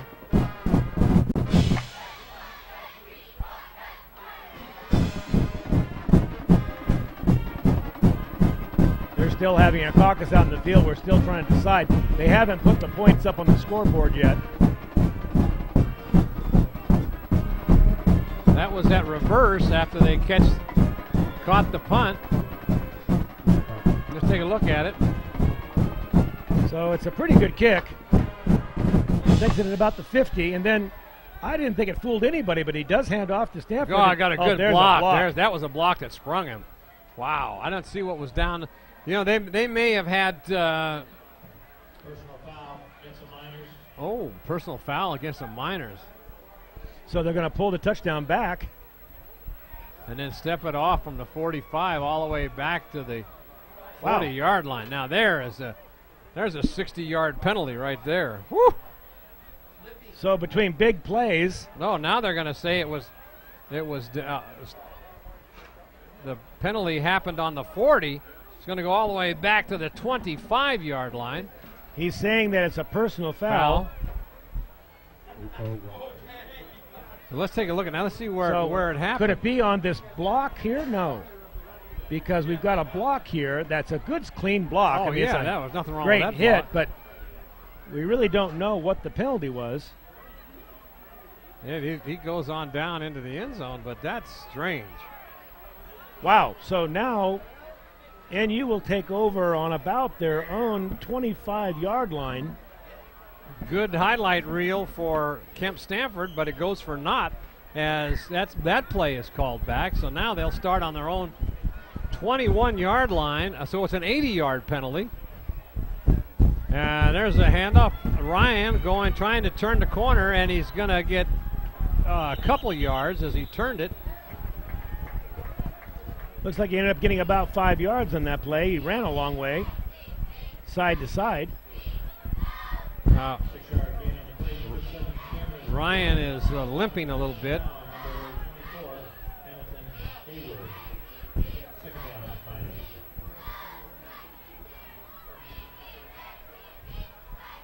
Quick handoff. Once again, that is, let's see who I think that's Scarborough, there? 19. 19, Scarborough, Bryant's. So now he,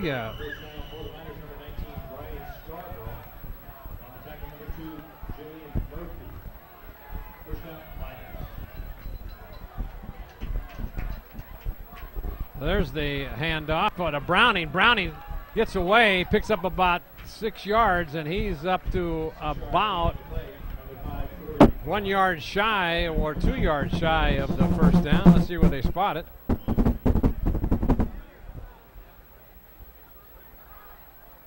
So it'll be second down and about just a little over 2.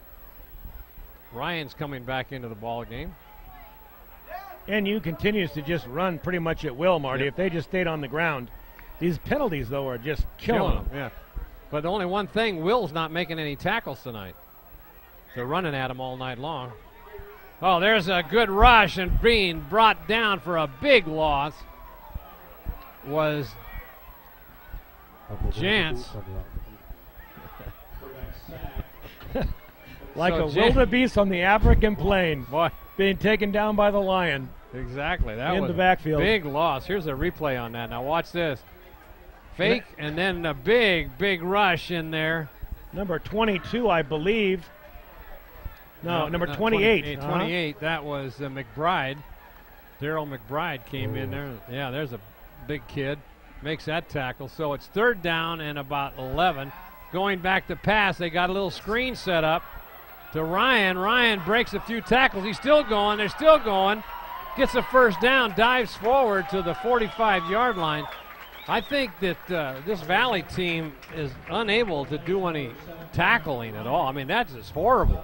They're arm tackling, like you said earlier, Marty, and they look a little tired. They look like they don't have a lot of enthusiasm on defense. They're certainly not making any big hits. No, and now watch this. They're just kind of very lackadaisical. Yeah, exactly. Now watch, he goes by there, and he just tries to get one arm, kind of swats at him. Doesn't get it.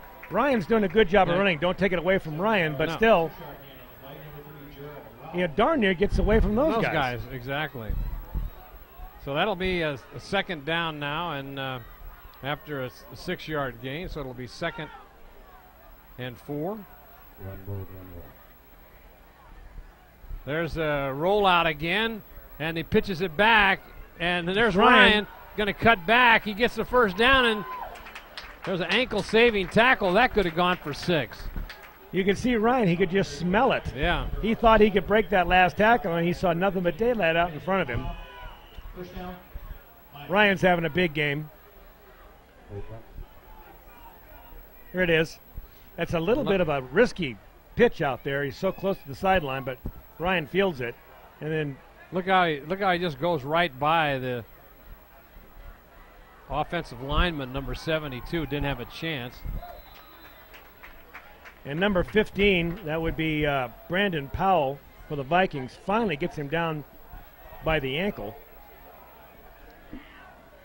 You can see Ryan just looking past Powell. Browning on the ball carrier picks up about 9 yards, and it'll be second down and 1. 4 minutes and 45 seconds left in the second quarter. Hand off over the center for, that was Ralph, the ball carrier. It's in the ball game for the first time, Jared Ralph. So now it does pick up the first down. Ralph still remains in the ball game, in the backfield with Browning.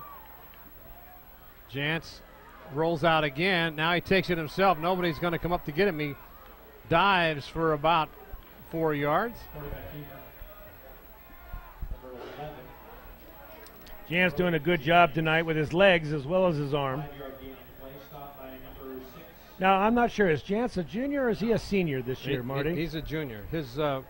His brother Steele was the one that was hurt in the first game here at the Nevada Union, broke his leg or his ankle, and so now his younger brother has stepped in, has been doing a yeoman job. There's a Scarborough around left side, and he's going to get stopped at about the 5. Another flag. Man. That was Darryl McBride on the stop. He was basically the last one there to had any chance. Boy, these flags are just killing NU, though. Watch this spin move here. Coming around to Scarborough. He makes himself a nice little spin move. What a handy play that is. I think there was a hold. I think what they're going to call it. I saw it there is number 24 got held, which allowed Scarborough to make that turn on that corner. So now that'll back him up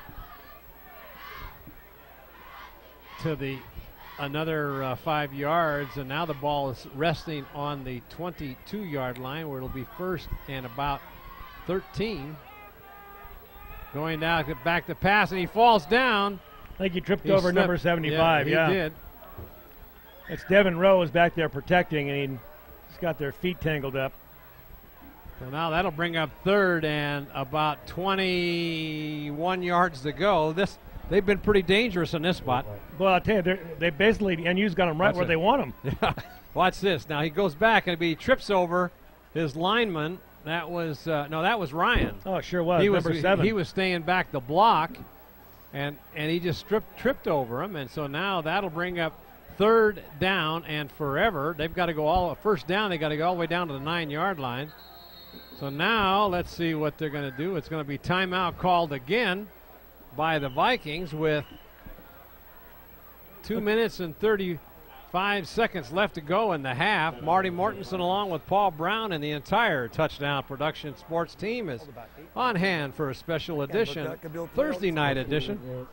Let's go down on the field and see if we can listen in on Dave Humphers talking to his team. Who got in on that last 34 keep? Who got in on the last 34 keep? Did you make your down block? No, we called it solid. We called solid. We called solid, but Pitts didn't take this guy's caught him anyways. No, if he calls solid, you get the next guy out. That guy sacked us. If he calls solid, you got the second guy. If he calls cross, you got this guy. Okay, now somebody else got in too, or is it one guy? Huh? One guy? Okay, now listen. This is going to be black. Listen now. Be quiet, Kemp. This is going to be black. 18 boot across. 18 boot. So you're going to either cross or solid. Okay? And you're going to stay because it's a TNT. Okay? Okay? Black.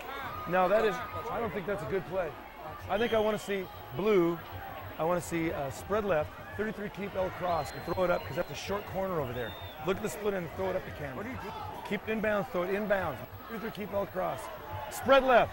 Kemp, you got to block the rush guy outside you. You got to back up and take him. Well, that's good inside, isn't it? That's great stuff. I love that. That's we're going to have a pass play. It's going to go to Kemp. Rolling out. He's got his open again, and he's caught it. No, he dropped it out, and they're going to rule it They're going to rule a catch. Oh, they're marking it. I think they're going to mark it there. That was to Ryan. Let's see, they're going to call a completed. Yes, indeed, they are. So, like we said, they had him right the way they wanted him. Yeah. Third and 23. Watch this now. And they're wide open.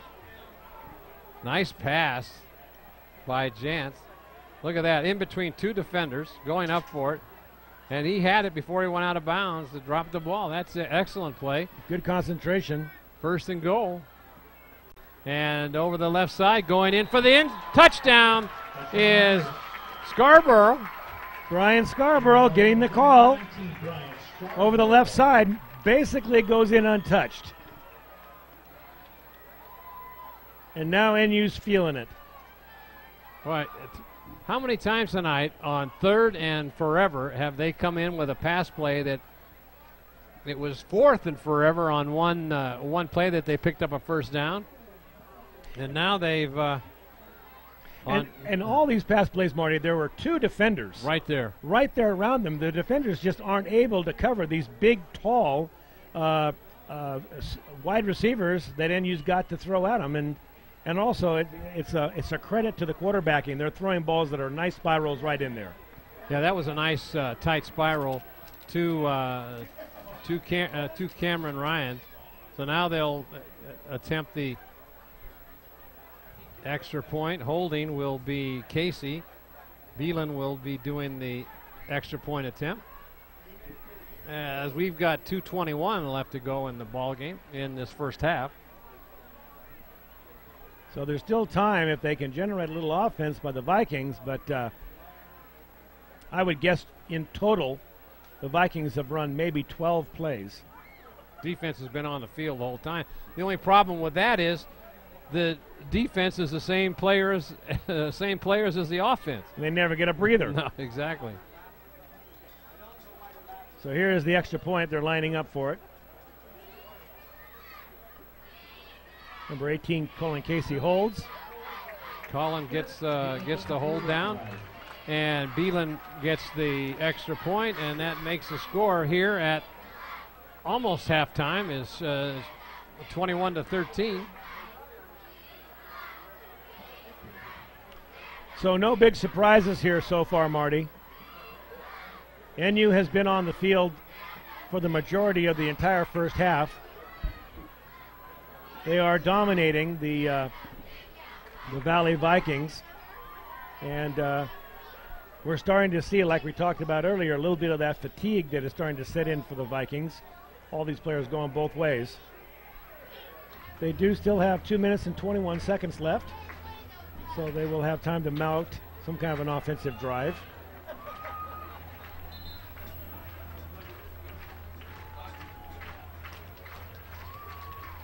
Coach Humphers is having a word with his kickoff group before they take the field.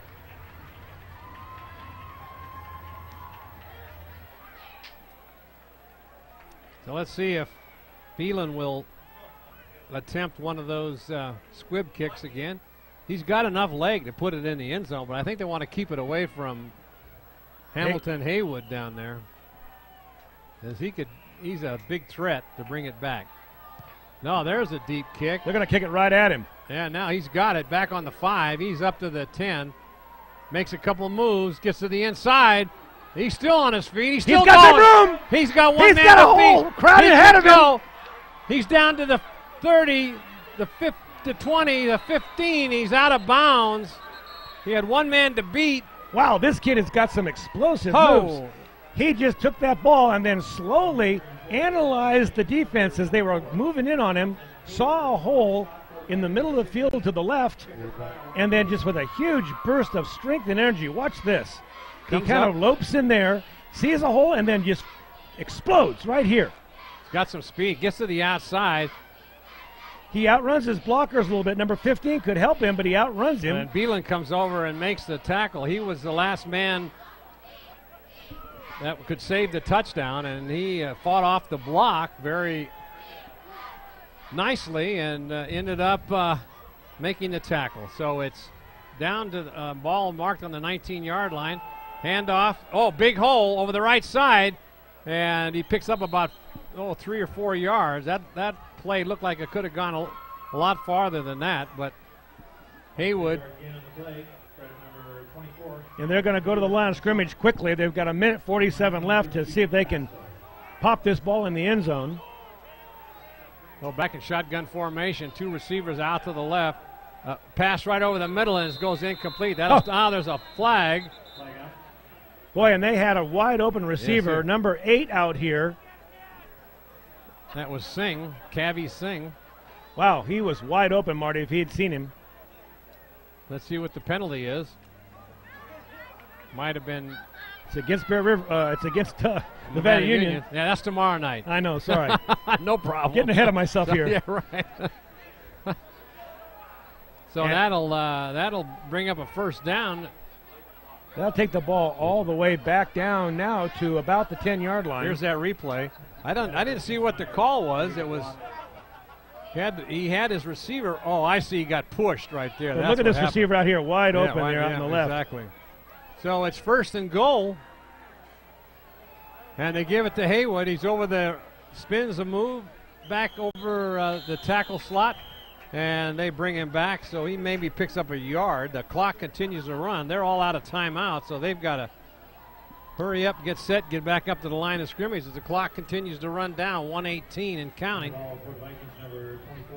Let's see if the Vikings can put a score on the board here right at the end of the half. Plenty of time. In shotgun formation is Stevens. He's going to go right up the middle. And he takes it himself, but to no avail as the front 4 from the defensive line comes up and makes that stop. They need to quickly line up and throw it out of bounds. They've got 46 seconds now, and there's a lot of confusion on the field. I don't believe they've got a timeout left, do they, Marty? I don't think so. I hope they understand where their clock is. 35 seconds.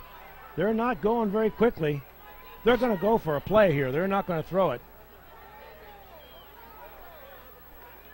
High formation. They're going to give it to Hayward and see if they can score, and they're not going to get there. And they're going to have to get up there in a hurry.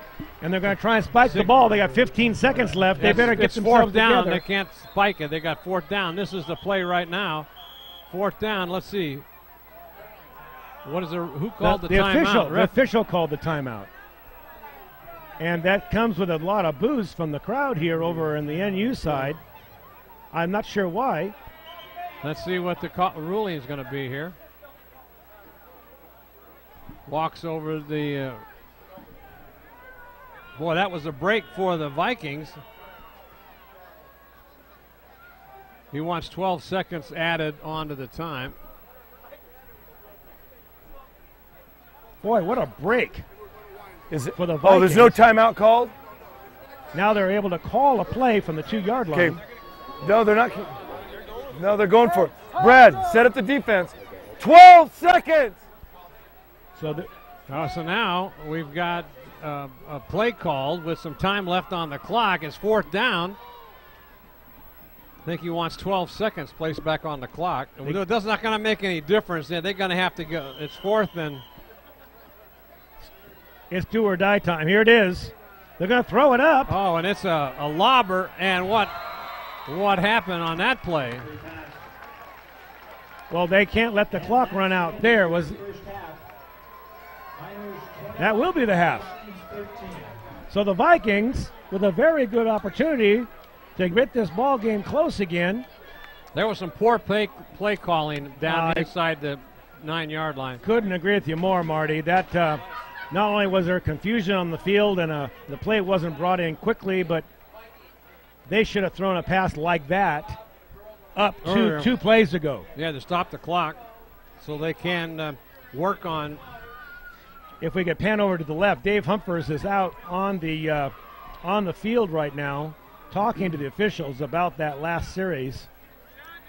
He knows he dodged a bullet there, and it would have been the fault of the referees given the Vikings plenty of time. All right, let's go down to Gil on the sideline. Gil, take it away. Humphers, a little bit of confusion about the clock there at the end. The official felt that our kids were kicking the ball around, and so they wanted to reset 12 seconds back on the clock, and then let them have one more play. So, I don't know. I just, we've made, 2 mistakes that have given them 2 touchdowns in the game, and our offense is playing pretty well. Our defense is playing pretty well other than the 2 mistakes. So Yeah, surprising pass game for them. Well, they just threw the ball up and we just missed it. It wasn't, a complicated kind of a deal. Anyway, we just have a few things ironed out, and it's nice to see our offense playing better and better as the season has gone along. So we've gotten a lot of guys in. I'm happy about that. And Brian Scarborough's first career rushing touchdown. So a lot of good things. All right, Coach, thanks. Coach Dave Humphers there as he goes into halftime. Ahead right now, 21-13. Of course, the block extra point. How huge is that, guys? We've seen that several times this season where, you win or lose by that blocked extra point. And so lots of action here left on what may be, well, certainly it will be the final home game here for the Miners. As we outlined before, there is that slim chance of making it into the playoffs. Have not got a score from the Laguna Creek game, but that's very pivotal to the future for the Miners. Gil? Yeah. You won't get a score from the Laguna Creek game because I think tomorrow. they're playing tomorrow night. So we can wait all night here tonight, Gil. I got a sleeping bag. I'll just stay here and wait for that score. I've had that problem all day thinking that today was Friday. Right. Because we always do football on Friday, and of course it's not Friday. If it was Friday, it would be J. David Ramsey Stadium behind me, but it's not. It's Hooper Stadium tonight. It's Thursday night. Thursday night football for NU. And of course, for you at home, that means that we have the football doubleheader weekend with Nevada Union playing here on Thursday. Tomorrow, of course, we'll be at Bear River and watch that big game as they take on Colfax. Winner moves on to the playoffs. The losers check in their equipment. Season's over. So high drama happening tomorrow night at Bear River. Let's throw it up to you guys. Thank those sponsors. We got a great halftime show here for you. We'll be talking about the Michael J. Bratton fourth annual Turkey Trot, third annual one. And then, of course, Steve Pilcher is going to be joining us and give us an update on the Franklin High School situation down in the south section. Guys, back to you. Thanks a lot, Gil. We'd like to tell you that this NorCal Game of the Week is being underwritten this evening by Hanson Brothers Enterprises. Hanson Brothers in Colfax is ready to assist you to beautify your world outdoors.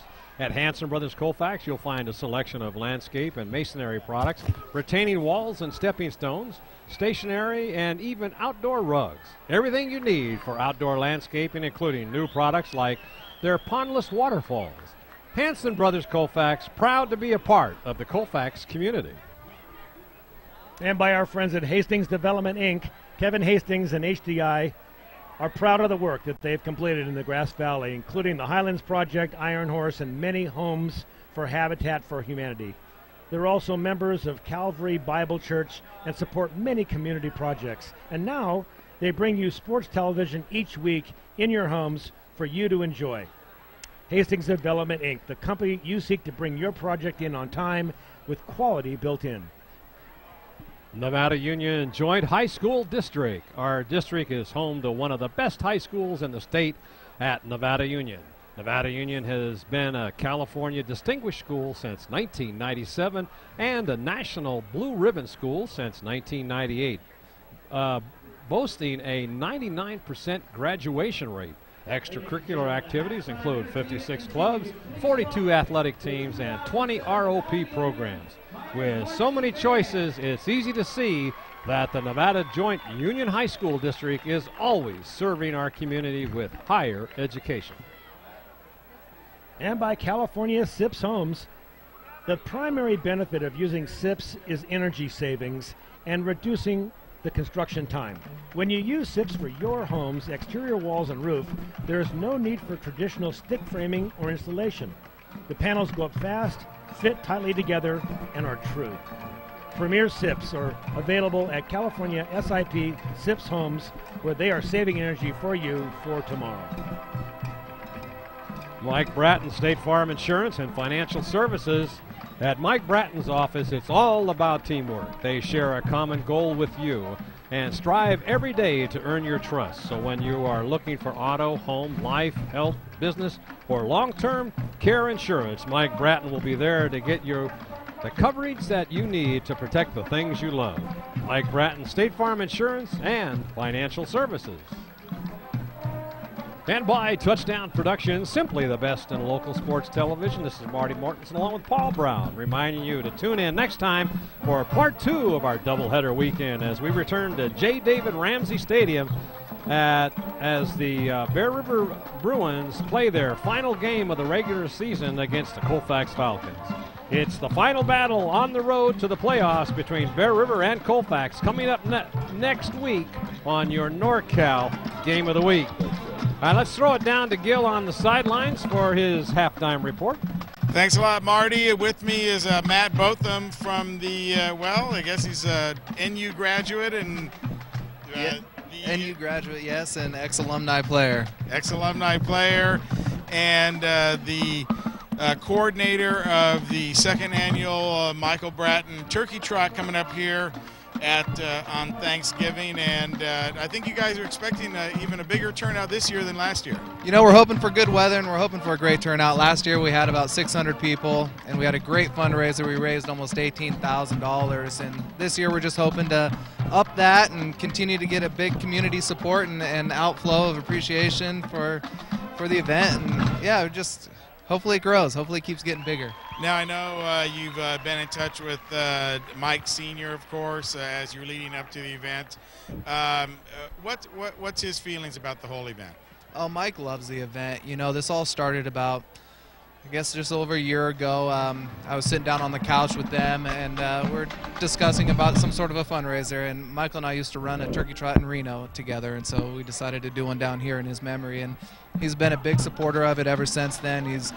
He's probably just as much of a person setting it up and running the whole thing as I am, and it's a team effort between him and Robin and their daughter Jen and son-in-law Jason and their two sons Joey and Kevin. I mean, we all team together and work hard for it, and it's just a great event, and they love it. The community support that they get for the event, it just means a lot to them, and so they're very excited for the event. Well, just the outpouring of the entire community for the Bratton family after the horrible tragedy was just something that really was unparalleled up here. It was unparalleled, and it just is a statement to how that family is in this community. You know, they're a cornerstone of this community, and they've done so many great things for this community, and have given so much that it's nice to see the appreciation paid back to them. And I know they've given so much to me, and I love them to death, and they're like a second family to me, and they're just amazing people, and it's really great to see. Now, it's been a couple of years since Michael passed away. You know, you got a little bit of distance there in between it, and any thoughts or different thoughts now? Oh, you know, you take one day as it comes, one foot in front of the other, you know, and you try to just remember the good memories that you've had with him, and you know, he's always with us, and he's looking down on us at all the time, and you take the good from it, and you keep going on with it, and that's what we've all done here, the Bratton family and I and his close friends, and we've decided to turn a negative into a positive, and we're out here with the community, and we're helping out, and we're supportive, and we're interactive with other foundations, getting out there and getting the word. Now, where's the money going? Part of it going to different organizations, right? Different organizations, mainly organizations that Michael was a part of as a youth. A New Day is a new foundation that has started in this community about a year ago, and it helps troubled teens and youth in the community with whether it be depression or drug addiction or alcoholism or just abusive situations, and they can come and get help there in counseling. And so that's a great setup for this community that we never really had before. And so we'd like to give a lot of money to them, as well as little leagues and football teams and things like that. And we also give to the church that Michael went to, Twin Cities, and as also as Calvary and other places. So. Well, he certainly was full of life, and no stranger to many organizations around the community, including the sports teams. That's correct. Yeah, and it's something he and I was able to share together. We coached together here at NU post high school a couple years, and he had a love for this high school and this football team. So we like to support them as well with this this fundraiser that we're doing. So once again, let's go over the who, what, when, where, why, and how. The logistics are it's Thanksgiving morning at 8:30 in the morning. We're going to start registration at 7:30 actually. Come on and show up. We have a website. It's www.mev2turkeytrot.com, and on there you can sign up and register and prepay and order your t-shirt to expedite the process a little bit faster. You also can give me a call. My phone number is 530-913-5738 anytime, or you can give State Farm Insurance a call, and they're receiving phone calls as well. And come and sign up. It's a great time. We're going to have the Rotary Club out there doing face painting for kids. We're hopefully going to have a great showing, and it's a great time to catch up with other members of the community and socialize and have a cup of coffee. And a great way to start your Thanksgiving weekend. That's right. We got winning pies for the winners. We got pies for the winners, so come on out. All right, well, there's motivation for me. All right.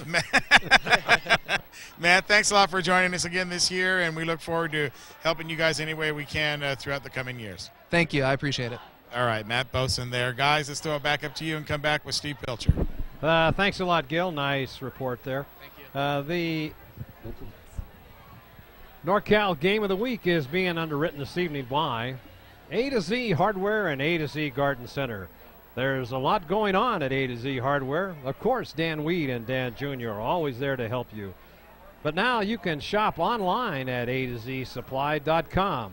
A to Z has teamed up with Ace Hardware to bring you the best in quality and selection with over 1,000 of different products.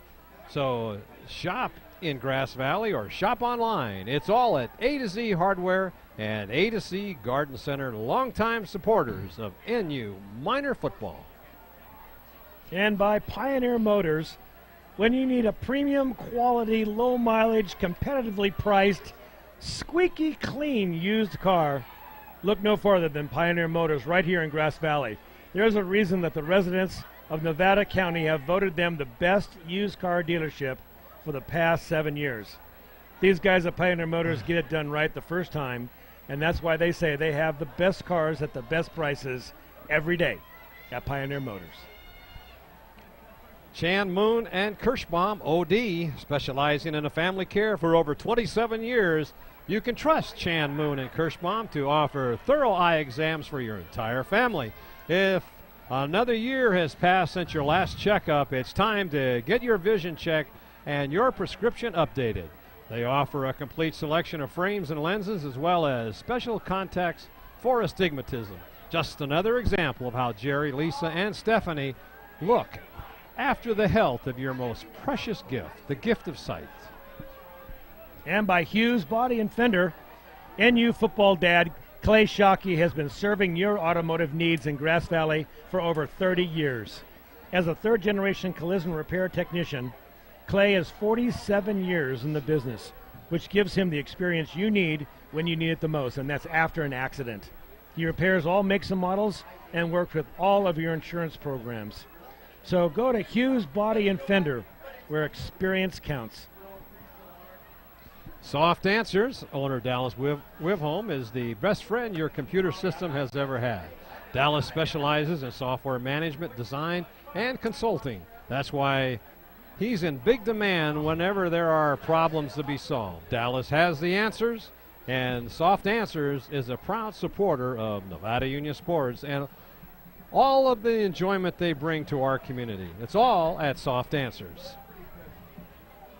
And by Touchdown Productions, celebrating our 11th season of local sports television. Be sure to join us next time as we bring you part 2 of our second football doubleheader weekend of the year, with Bear River taking on the Colfax Falcons on the road to the playoffs, exclusively on our Foothill network of stations.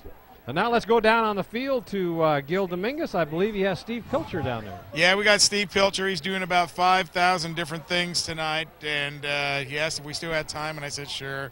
Always time for Steve, about a minute or so. and of course, Steve's here, the athletic director of Nevada Union.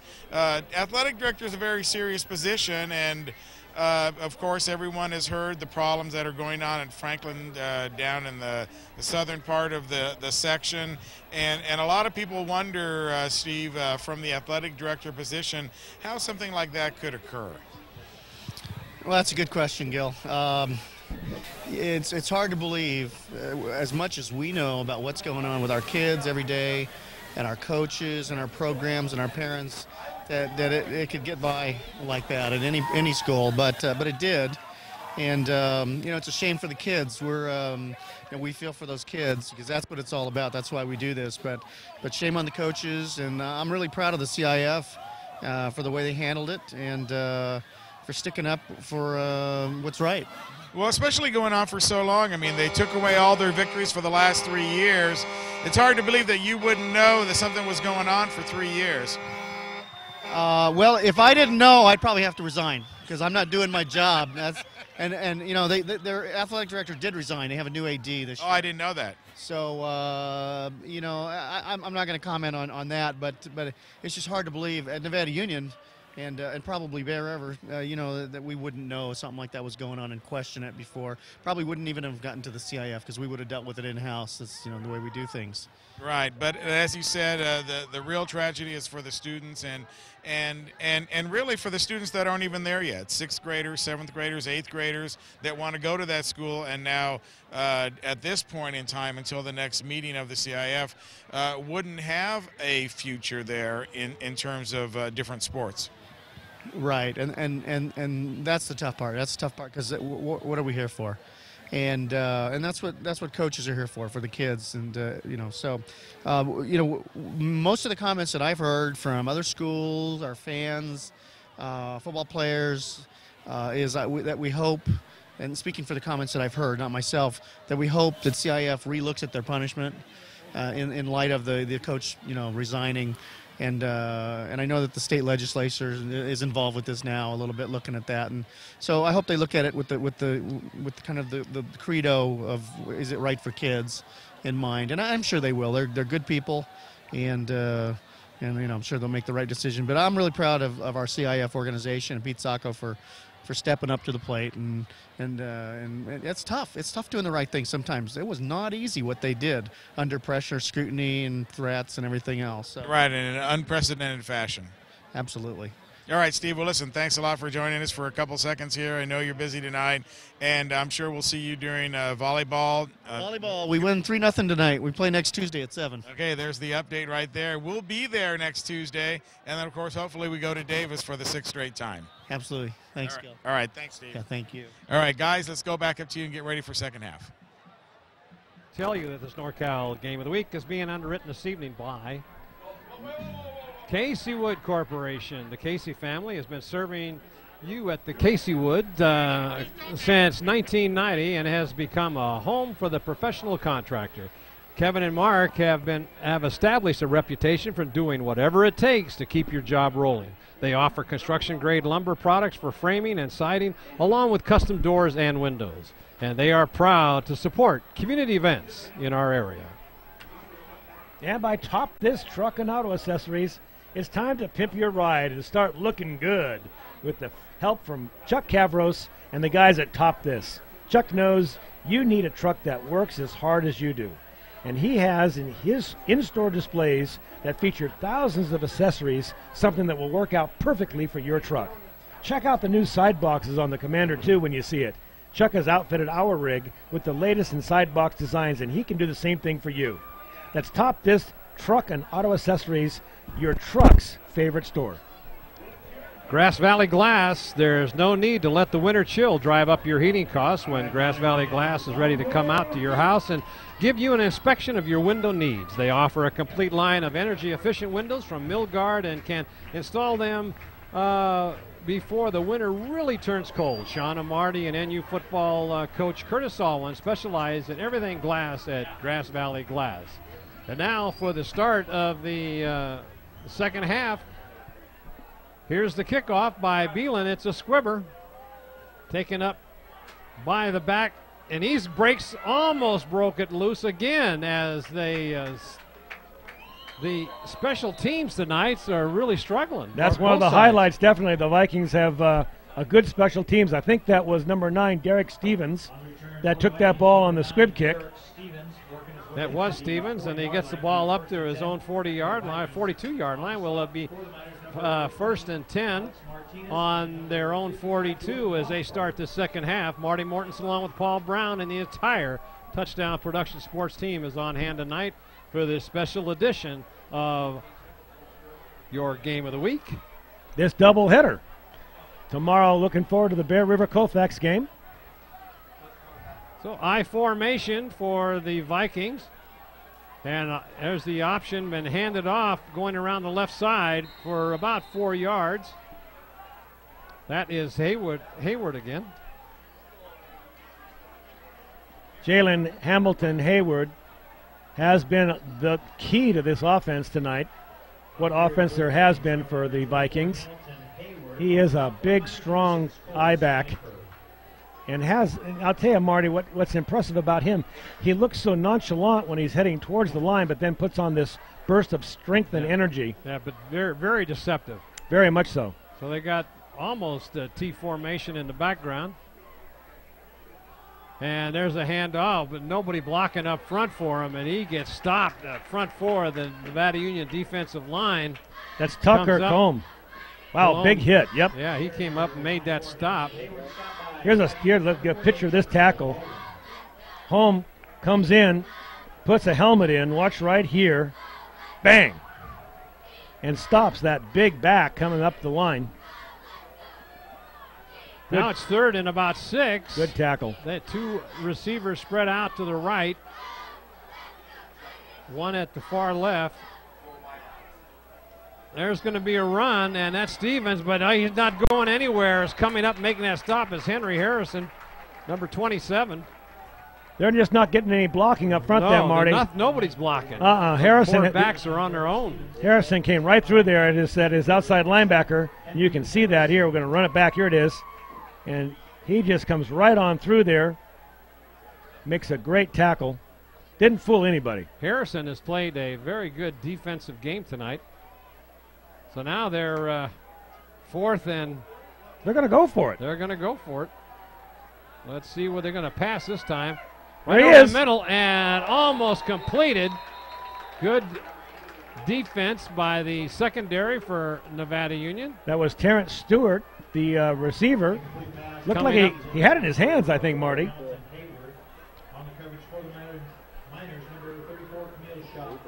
Here's the replay. Shahada makes that good play on that boy and hit him. Had the ball right in his hands. You see that? Yeah, if he hadn't left his feet, he jumped up there right before the ball got there, which is always detrimental to catching the pass. So the Miners take over 1st and 10, and they'll take the ball down for about 5-yard gain. Down inside the 45-yard line. It'll mark it on the 43 of the Vikings. Miners in a hurry up to the line of scrimmage. There's a handoff to Ryan trying to turn the corner, and he does, and he gets a couple of yards. He'll be about a yard short of the first down, where it'll be 3rd and 1. There's a good picture of Cameron Ryan as he comes back to the huddle. He's had a great season this year. He has. Been a real solid player for NU.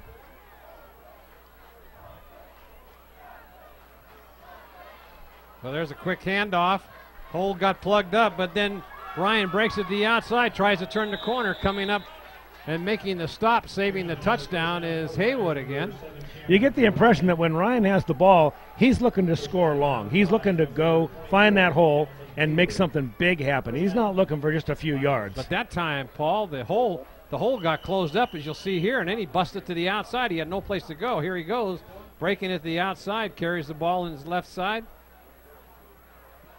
Heading for that sideline. Good speed, turns the corner, and Haywood comes over and brings him down.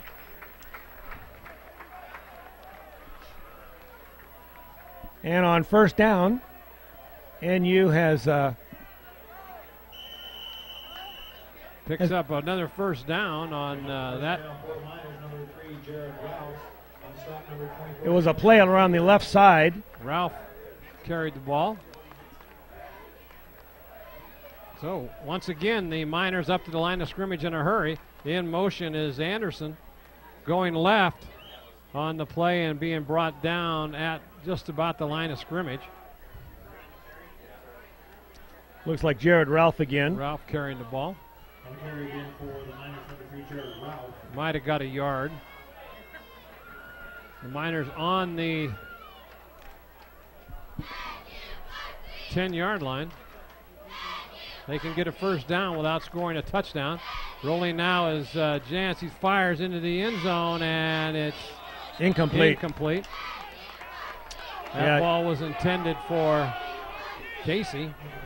Casey looked like he had room, but the ball was thrown low. Trying to plead his case as he held on to that ball, but that ball was low into the dirt.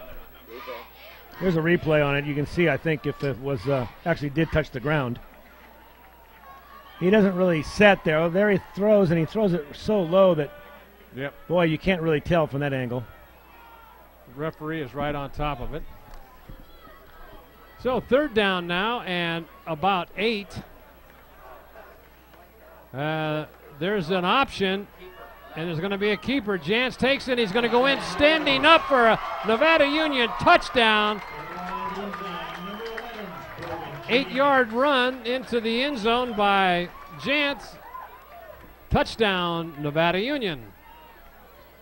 They made that look easy, didn't they? He sure did. I mean, you can see the quickness. Jantz just kept on his feet, didn't need to make too many moves, and fires himself into the end zone. Big smile on Coach Humphers' face. And there is the extra point by Beelan. Kick off in the box! 14 straight points run off by Nevada Union as they go up 28-13. We're 7:38 left to go in the third quarter. Here's a replay of that, Paul. And so Jantz has a couple of options here, but he sees a hole there and he decides to split the defenders. And he just has enough momentum going that he just. You see that arm tackling going on there? Yeah. I mean, hate to say it, but the Vikings. They look tired, Marty. Yeah, they do. They look tired. Yep. And trying to tackle with your arms instead of getting your head in and shoulder in to make the stop. Because Jantz split 2 defenders that were right there. Let's go down on the field to Dave Humphers. Max, you miss it. I think it was you. You're going to come out. Attaboy, Dave. Yeah, Dave. He says if you miss another tackle. End over left. That's a football coach, baby, and I love it. I really do. That's the kind of coaches that coach me, and those guys inspired me. And if you want to get it done, don't make a mistake out there. You're coming back. Or you're coming off the field, baby. You're riding the pines. You bet. That's the way I would coach if I could. Final. There's a short kick, and it may go out of bounds, and they're gonna get the. Do they get it? There's a penalty. Flag thrown. I think the ball was touched by NU before it went 10 yards. That may be what the flag's about. That was over 10 yards. But I think it was kicked back. Let's see what they have to say. I think it landed a little short, and we'll see what that call is. That was almost it was a quasi onside kick. I don't know why they would onside kick it here at this point. Well, that was kind of a squibber. The guy may have gotten away from Beelan. It was kind of a sandwich pop-up. Here it is. Let's take a look at it. I don't think he meant to kick it like this. Well, maybe he did. I don't know. Maybe he did. He watches the ball, and the ball goes straight up in the air. It's over 10 yards. Well, right there at the 40 is 10 yards. And you see, well, I guess it was. It sure was. Yeah, I don't know who. Oh, the player landing on the ground got it. But there was a flag came in. They're talking in the center of the field now, and they're trying to sort it out. While this discussion's going on, we'd like to tell you that this NorCal Game of the Week is being underwritten this evening by Placer Title Company, Larry Ingersoll, Sally Vigil, and Bear River Management Tracy Willis remind you that only you have the right to choose which title company you use when you purchase or refinance your property. When you choose Placer Title, you've hit the mother lode. They specialize in projects of every size, from a single-family home to large subdivisions, and Placer Title also supports NU minor football. That's Placer Title Company. And we'd like to welcome our newest underwriter, California Loan Associates, CLA. Your Lake Wildwood neighbor, Darrell Walker, wants you to know that California Loan Associates is different, really different. Forget everything you think you know about the loan industry, because when it comes to financing or refinancing your home, CLA is the only company which gives you your big city confidence in a mountain region. And through December, you can forget about any appraisal fees as well. CLA, that's the California Loan Associates. They're different, really different. So we're going to look at it one more time at this replay, Marty, and that ball comes down. It's obviously has gone past the 30-yard line. It only needs to go 10. Right. And gets recovered, but now it's 1st and 10, but they never stepped off any penalty. Quick pass out into the flat.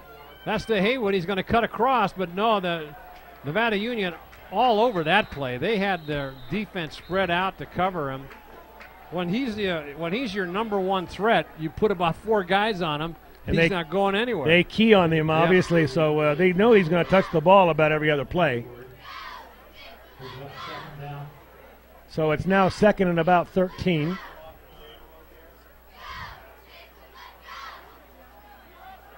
And you making some substitutions. Number 32 just came in the game, and that would be Nick Basso. Quick hitter over the left side by the quarterback Stevens, and he's going to pick up. He steps out of bounds as they give him about 4 yards on the carry, where it'll bring up 3rd down and about 9.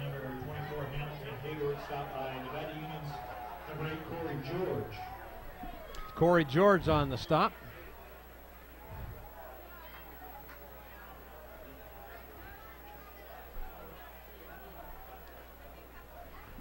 Big number 75. Julio Munoz with his back to us. He's one big boy. He goes both ways.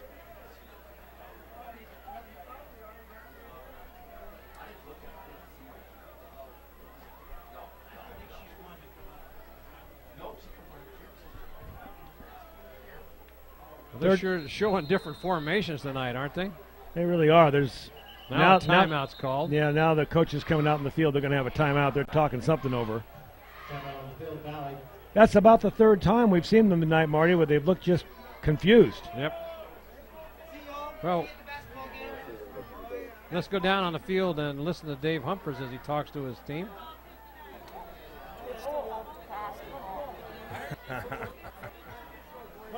Get ready, Alex. Get ready. Should we do the? Get ready. Should we, ready. Probably going to be a 33. should we do tight end double pass? Yes. Tight end double pass or running back double pass? It's either Irish, which is Cartan's play, or that tight end double pass. What's the Cartan's play called? Cartan's called Irish. And Cameron throws the ball. Who are the tight ends? Who are the halfbacks?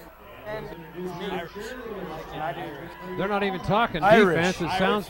It sounds like they're talking what's the next play they're going to use when they get the ball back.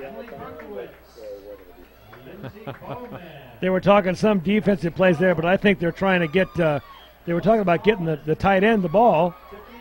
Maybe he hasn't had much work this year, and they want to make sure he gets a little time before the season's over.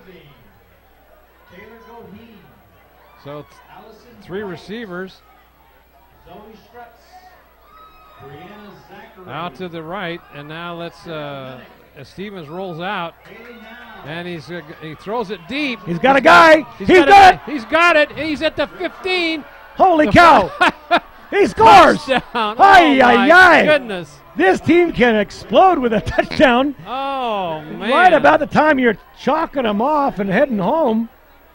A play like that comes up. Number 9, Derek Stevens, wide open, and once he gets the ball, jukes his way into the end zone.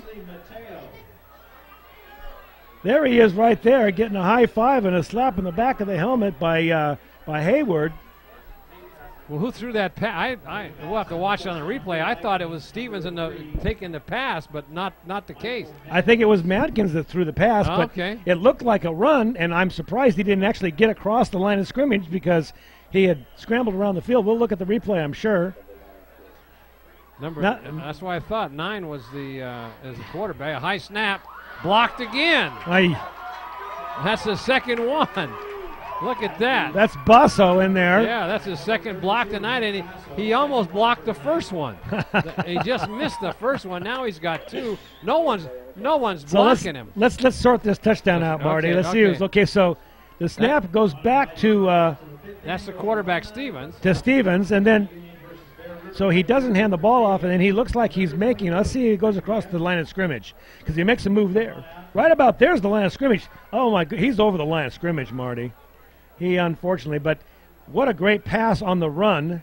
Boy, look at that. Got behind in the secondary and catching the ball. Is number. That's number 3. That's Madkins. Well, regardless. It's a ball game again. The Vikings have reeled in the score now. It's 28-19. I'm surprised they didn't go for 2. They haven't been able to get the ball up. The ball up in the air. It's being blocked both times by Basso. 6:29 left to go in this third quarter, and man, this is crazy. It is. They have their total points have come from 2 long.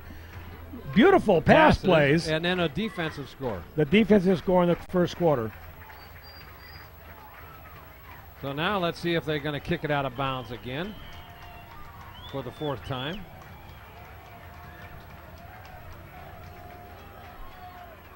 They're going to squib it. That's taken in there by Casey again. And he's going to get it up to the 48-yard line. They're better off kicking it out of bounds. Okay, so let's take a look at the line of scrimmage here. We're going to look at this play. It's on the 37. So he snaps it way back. So he rolls out. He's got there's the 37-yard.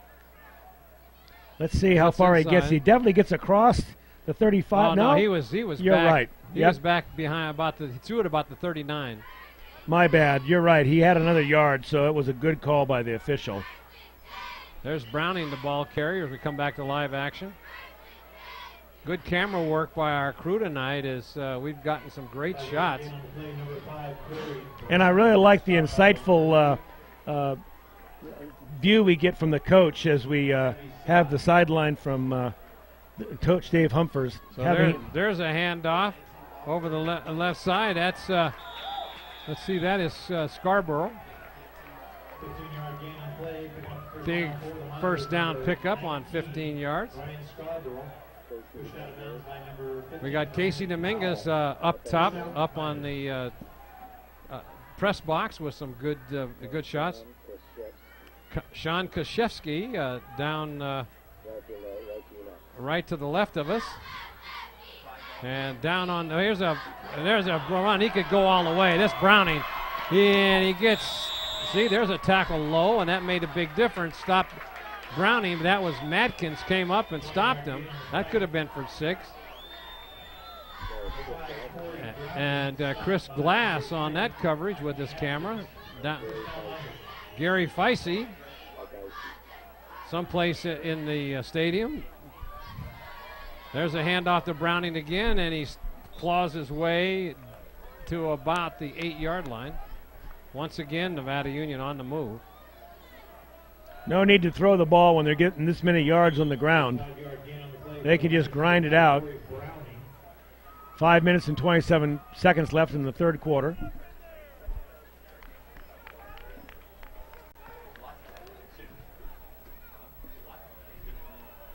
Miners up to the line of scrimmage. One back in the backfield. In motion is Anderson, now rolling out. And he hands it to, that looked like the old wraparound draw. Yep. And it wrapped around and maybe picked up a yard. That'll bring up third and about 8. This is the same. This is the same spot they were. 3rd down and 8 for a first down. 3rd and 9 for a touchdown on their last series down when they scored a touchdown. So we'll see what they do here. In motion is Anderson. Stays back to block. He has a little pass into the corner, and it's knocked away. Good defensive play by Brandon Powell. That'll bring up 4th down, and see if Beelan comes in to kick the field goal. It looks like from here they're going to run another play into, and so great camera work, and look at this pass, and as Beeland, number 15, that's Brendan Powell, makes an excellent defensive play, slapping that ball away with his left hand just before it gets to the receiver. Nice camera work by Chris Glass, and Beeland's not coming in with a field goal. It's going to be shotgun formation for John Wivholm, rolling out. Now he's going to take it himself. He couldn't make it. He does. He goes in for the touchdown on a quarterback keeper. Touchdown, Nevada Union. Wivholm, great legs, great presence of mind, holds the ball. He had an option to throw it if he wanted to, but just sees that hole, and with good quickness, goes for the touchdown and gets it there with 4th down. Run. Wow. Nice Risky job. play, but a good one, and nice. Gets congratulated. Let's listen to Coach Dave Humphers.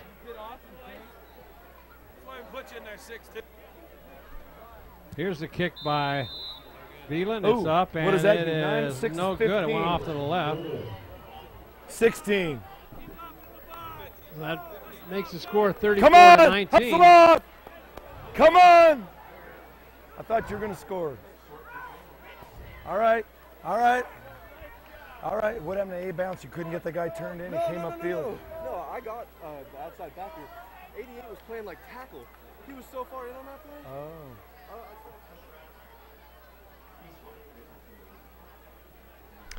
I love the insight that we get from listening to the coach. That's some good stuff. Scarborough's trying to sell his point that he had the guy covered. Number 88 he was talking about. That's Stewart. But I don't know whether Coach Humphers was buying any of it. Do you think so? I don't know. You know, Coach Humphers is one of the gentlemen in this game, and he's one of the few people we can actually mic up. Yeah. There are some coaches around the league, and I won't mention their names, that we could. There's no way we would get away with the X-rated miking of the coach. I don't think. Yeah, you're right. I know who you're talking about. And we can't. You wouldn't want to be able to do it. No, but it's interesting to have those words that come from the coach, and when you come off the sideline after scoring, it's kind of very neat. All right, here's a short squib kick again, taken by Hamilton Hayward. And he's going to get away. And he's got a chance to go all the way. He's got, boy, Wow. he's down to the 38-yard line.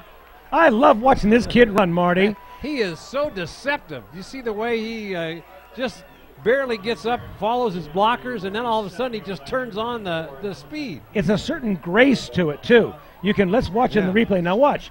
He takes the ball, and he gracefully picks his moment to go upfield with a burst of speed. So he's looking. He's setting his blocks. Still setting his blocks. And now look at the speed and his power. He almost got blocked by his own man. If there are any colleges that are scouting teams right now, they need to take a look at this kid. He could play backfield.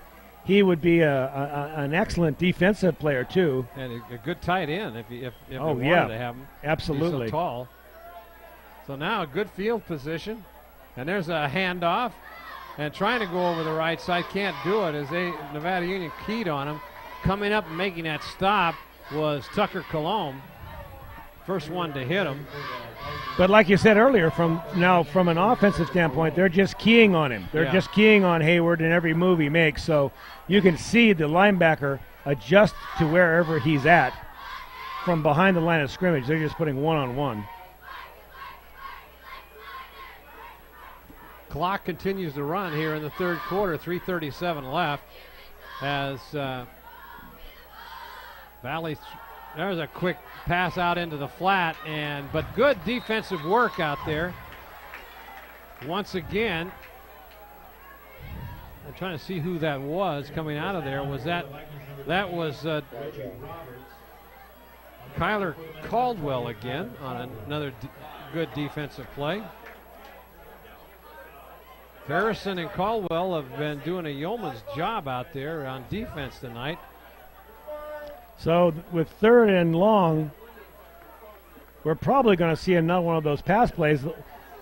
I don't know. If I was the coach if I was Jeff Dietrich, I might just throw every down. Yeah, from now on, right? Sure. There's a big rush. Now, oh, look at this. They had a full-on rush, and he's going to get stopped, though, as Nevada Union put on a blitz. And he almost got away. That was the keeper by Derek Stevens. That'll bring up 4th down. They did pick up about 4 yards on the carry. So 4th down, they're going to go for it again. Well, we watched them go for it. They don't kick much. We watched them go for it in the first half also with 4th and about 6. Shotgun formation. Stevens in. There's that pitch back again. He's going to do the pass. He's rolling out. He gets a good block. Throws it downfield. Going up for it. I think they've just that was to Murphy, I believe, or Madkins. I can't see his number. Oh, that was Madkins. Number 3. Yep. They've just run that play one too many times, and we'll see it here. Yep. Watch what happens. He rolls out. He gets a good rush on him by Shockey, and then Shockey forces him to throw the ball probably a little bit later than he had desired. And going up for it is that looked like Casey on the defense. If that ball had been just a little bit lower, Madkins might have gotten away with it because he did have position on the defender. So now it's 1st and 10 for Nevada Union. I would suspect that they'll be just grinding it out on the ground. There's a handoff right up the middle, and that's Browning for a big gainer, about 8 yards, as he continues to run off some big yardage tonight.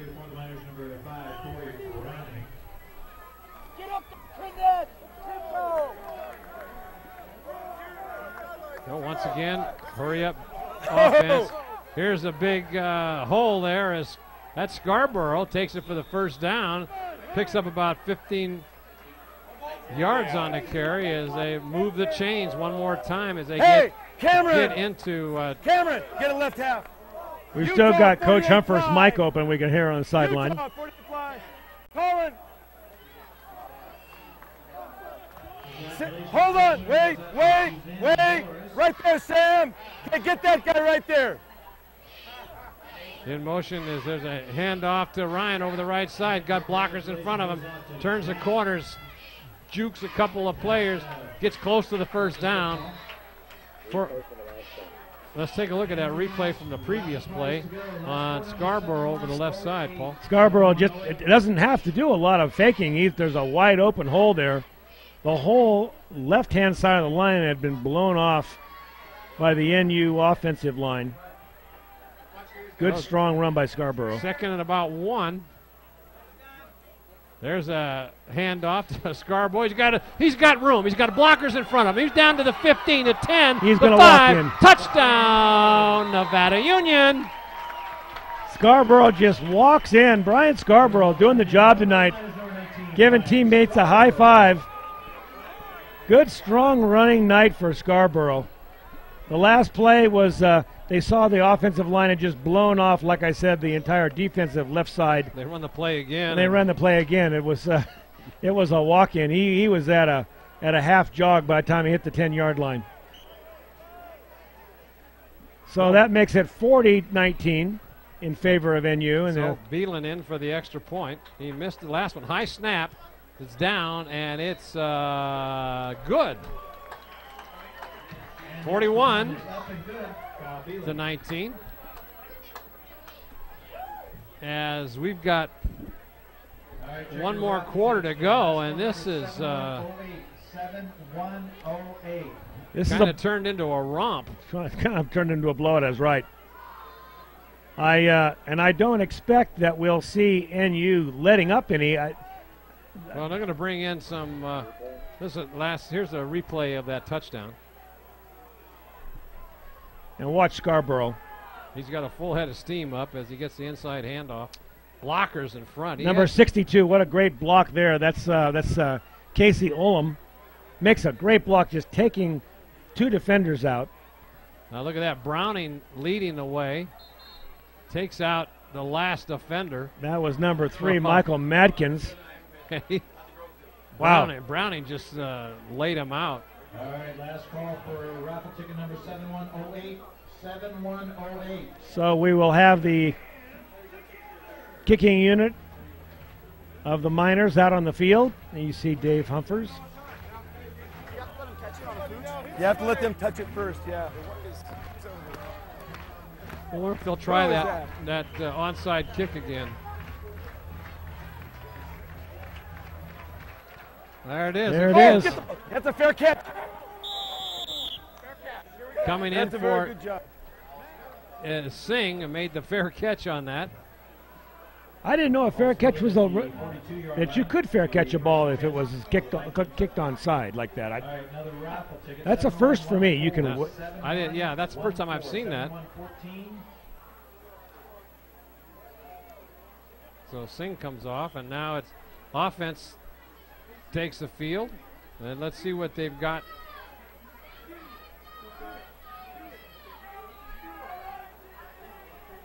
First and 10 for the Vikings.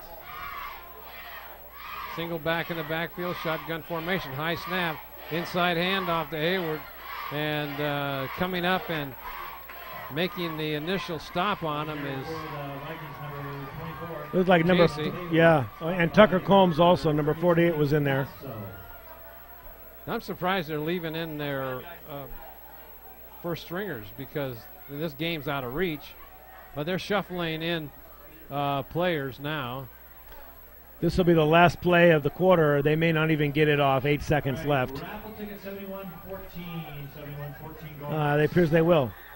Here's the snap. Stevens back to pass, looking deep. Ooh, man, nice arm. But he overthrows his receiver into double coverage. That stops the clock. Madkins on the trying to get the reception. And that will be the end of the third quarter. New players coming in and out. We just saw Tim Blagg going into the defensive lineup.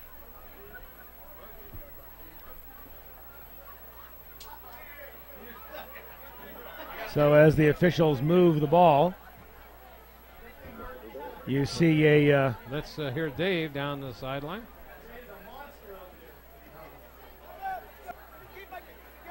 So who are your dudes? So who are your dudes? My dudes are lined up. You're out. Has you played some? Dave Humphers trying to get all of his players in, which is a good thing. Last game of the season, and they've got a commanding lead, so might as well. Don't put him in if his shirt's not tucked in. Don't put guys in whose shirt aren't tucked in. Look at that. I love it. It's barely in. That isn't a guy who's dying to play. Guys who are dying to play have it tied to their underwear. Look at that. That's a good line.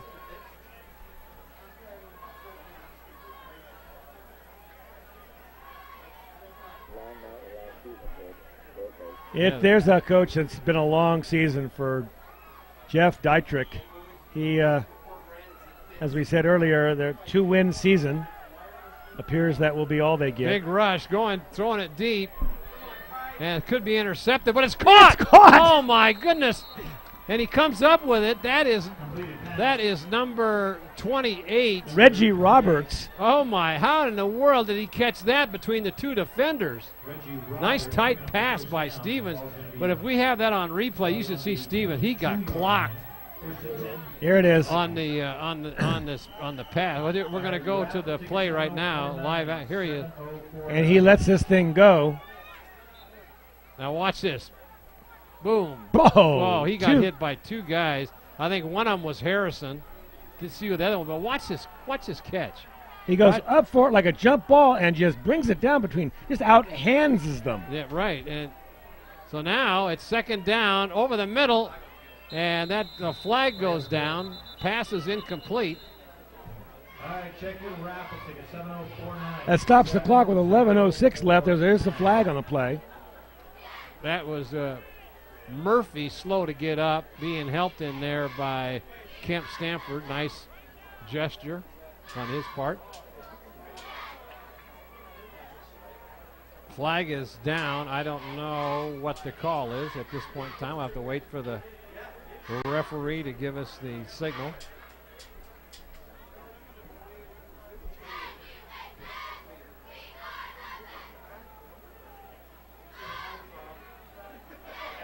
There it is. Ineligible receiver downfield. No. He signaled it against Nevada Union now, unless they had too many men on the field. That's got to be what it was then. Well, they are walking the penalty off against Nevada Union, so that is the they had too many men on the field. Well, it's 41-19. Is there a chance they could get back in this game? It could happen. Shotgun formation. Now it's first and goal from about the 9-yard line. They've been in this territory several times tonight and been unable to score. All right, we got a winner. So here's the rollout, looking for a pass in the end. But he throws up a. Oh, he caught it. No, he's out of bounds. What a play. In between two defenders again. Both Harrison and Caldwell went up for it. It was caught, but unfortunately he was out of bounds. Big number 2, Julian Murphy. That's just like a jump ball. Look at the size of him. I mean, they're just going to throw a jump ball up for him and say, you go get it, because that's what this is. Look at this spiral, and it comes down, and he just says, out jump him now, and he does. He does. Yeah, but he's way out of bounds. Comes down out of bounds. So the Vikings will try it again. Second down. Second and goal. And it's going to be a quarterback keeper over the right side. He takes it down to about the 2-yard line, where it'll be third and goal. Well, to say one thing for these Valley Vikings, they haven't given up. No. I mean, these guys are going both ways. They only have 4 extra players on the sideline, and they're playing their hearts out here. But they do have a play that works, and that's throw the ball up and let them jump for it, and that has worked for 2 touchdowns tonight. Kenan Morris comes off the field. The official calls a timeout as the Nevada Union is shuffling in players on defense. So now we've got third down and goal from the 2. Let's see what they call here. There it is over the right. That should take it in. Yeah, he does. Big hole over that right side. And that'll be touchdown for the Valley Vikings. They'll probably go for 2 here, I think. Jalen Hayward. There's their crowd of maybe they might have 45, 50 people on here. A long way to come from Elk Grove, especially when gas is $3.45 a gallon down there. So that's put a damper on that. So it looks like they'll be going for 2 backs in the backfield, shotgun formation for Stevens. And no, it was a handoff. They're not going to get there. No, I don't know why they don't have any blockers. They put 3 backs in the backfield behind Stevens. I thought he was in shotgun formation, but he was over center, and that just doesn't go. You got to have blockers leading the way. So that's 10:05 left to go in this ball game. It's 41-25. They're taking off number 15. That's Brandon Powell being taken off. They don't need to lose a player. Yeah, Powell's had a good night tonight. He's here's that handoff, and there's just nothing there. It looked like Powell was the one that got speared in the back by his own player. He's down at the sideline. Looks like he's got a lot of pain. Oh, it looks like it might be a cramp. Oh yeah, it is. Yeah, he's getting up. They're rubbing it out. So now what's going? They must have had a penalty because now they put the ball down on the half-yard line. So hold on, I missed something watching taking the player off with the injury. Now they're going to go for it again. Got the same formation, and I don't think he made it. Nope. I don't. It's hard to figure. You got 3 backs in the backfield. You got to have lead blocks going in there, but they're just taking a quarterback sneak. There's no deception. There's no fake handoff. He just takes the ball and rams it and sees if he can get blocking out of his center and his guards, I guess. So now I would suspect you'd see an onside kick here. Well, a true optimist like Gil Dominguez would say, there's still time. Mars and Jupiter could align. Exactly. Yeah, but we'll have to see if an onside kick is doable. I think we got a bunch of tired players out there, They Marty. are. I mean, they've gone almost. The whole squad has gone both ways, and when they've got to be discouraged. Look over here on the sidelines and see another 40 players waiting to go in the game, and they've got their guys are going both ways. So it's got to be demoralizing. Not only they're 40 players, but they're 40 fresh players that are anxious and hungry. Yeah, and they have their shirts tucked in. And because if your shirt's not tucked in, you're not anxious to get in the game. Oh, I can't wait to see Coach Dave Humphreys telling me I'm going to have my shirt tucked into my underwear. That was a good line. You have to close down the mic in the truck. Gil.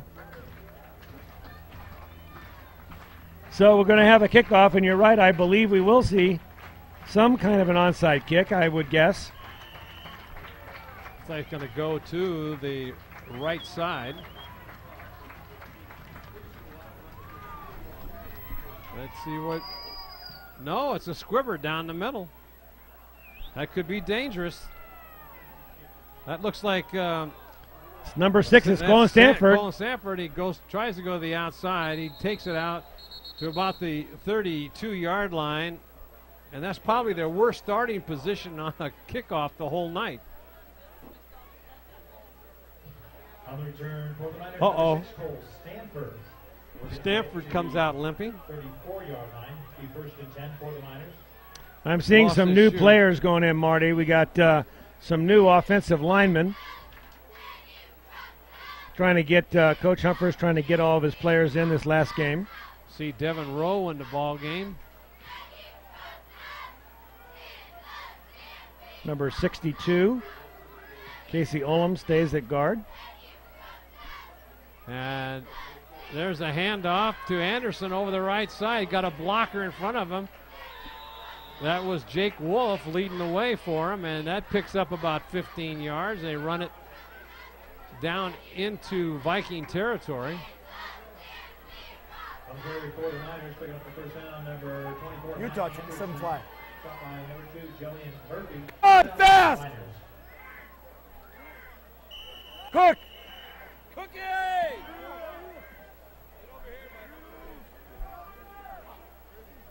So there's a handoff. That is Jared Ralph. Ralph again, and he picks up some big yardage. No matter who they hand the ball to is picking up 14 yards at a clip. Well, they've got no pursuit. Utah, 48 fly. Going to run a 48 fly. We'll see what that turns out to be. Well, a fly would be a fly pattern, which would be basically straight down the field towards the post. They also call it a streak. So let's see. Probably to the outside. Low snap. Around the right side, got plenty of block. Oh, my goodness. There was a big hit there as Jake Wolf was trying to block. He got turned around and then got hammered. He'll shake it off and go back into the huddle. So Wivholm is doing the quarterback chores. So 48 fly is obviously not a pass, or maybe it's a pass option, but watch this block that coming in and boom! Boom! Oh man, that hurt me just watching that one. As Jake Wolf takes one for the team. There's a low snap again. They fake it, and it's going to be the option, but Wibholm takes it, keeps it, picks up a couple. It'll bring up third and about maybe 3. Clock continues to run. 8:14 left to go in the ball game. Wibholm, the ball carrier. Jared Ralph in motion on the last 3 plays. Nick Souza in the ball game. That tackle. There's a quick handoff to. That is. It's number 30. 30 again. That's Jake Wolf. And I believe there's a flag down. Holding on Nevada Union. So that will stall the drive that they've got going with 7 minutes and 43 seconds left. Knock them back 10 yards. Flag on the field, ball comes back. Penalties against Myers, holding.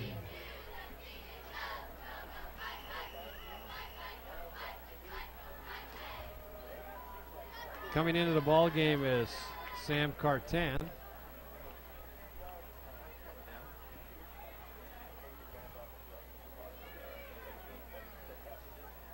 There's a little screen over the middle. Boy, big play. I'll pick up the first down and more. And we got a. That was once again to Jake Wolf, and they've got a player that's down again.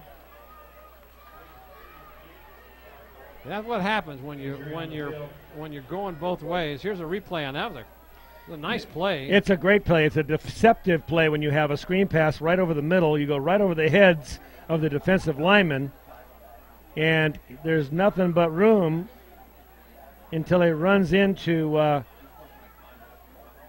that big tackler. I think that was number 8. Number 8, that would be Singh. I did see what happened to the other player, but he was I think he was sandwiched. Now they're going to move he must be. He's going to get up. Yeah. Oh, he's a little wobbly, but that's number. Is that number 3? Is that Madkins? No, I think it's number 51. It was a screen pass. Yeah, it is number 51. That would be. The ball behind the line of scrimmage. It's a screen. Mortensen. Did you tell him that there was a screen? Screen pass. But if the ball is beyond the line of scrimmage, he's downfield, so it's ineligible. What you're hearing is Coach Humphers in the middle of the field talking to the referee. It was a screen pass. The ball's caught behind the line of scrimmage. Okay. It's Cooks in. Give me black 35A. Black 35A is the call. Is that? Well, once again, it's 3rd down and 15. So let's see what they got him right where they want him, Marty. Exactly. Watch out. Here comes the handoff over the left side to that's number 25. We don't have number 25 in our roster. Let's see who Mark Hauser says. Number 25, Matt Cook. Matt Cook, the ball carrier. So we didn't see the typical pass play that we've been seeing on 3rd down and 15. So they will turn the ball over. It looks like they're going to have the punting unit in. They're going to attempt a field goal from 56-yarder. Oh, get out of here. Unless it's a fake. Oh, well, it's got to be a fake. Maybe he does have the leg for it. Let's see. He does have a good leg, but low snap. Now he pops it. It's going to be taken in the end zone and taken out. Oh, he can't run it out. Not like the NFL record that was set the other day. Did you see that play? I sure did. With 109 yards. 109 yards, less than a foot from the back of the end zone. Yep, I saw that. Can't do that in high school. Once the ball's in the end zone, it's a dead ball and comes out to the 20. Beelan might have had a better shot at that had it been a better snap. Well, they did it thinking he had the leg to do it, which is surprising.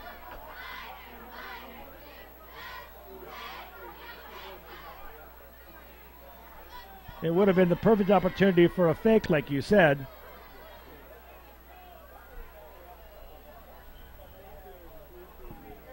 Morris comes into the ball game. Coming out is Cologne. There's a shot of Sahada. No, that's Stanford. That's number 6, Cole Stanford. He's got the ice on his ankle.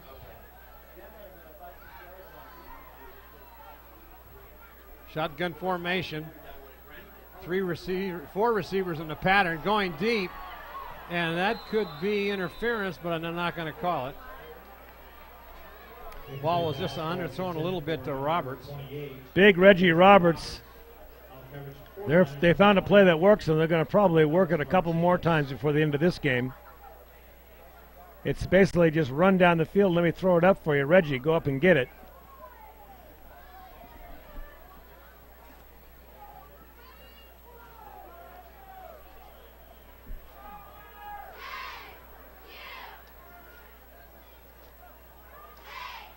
Here's the snap, rolling out, pass out into the flat. He's got it. That is number 3, Michael Madkins, and he picks up a first down.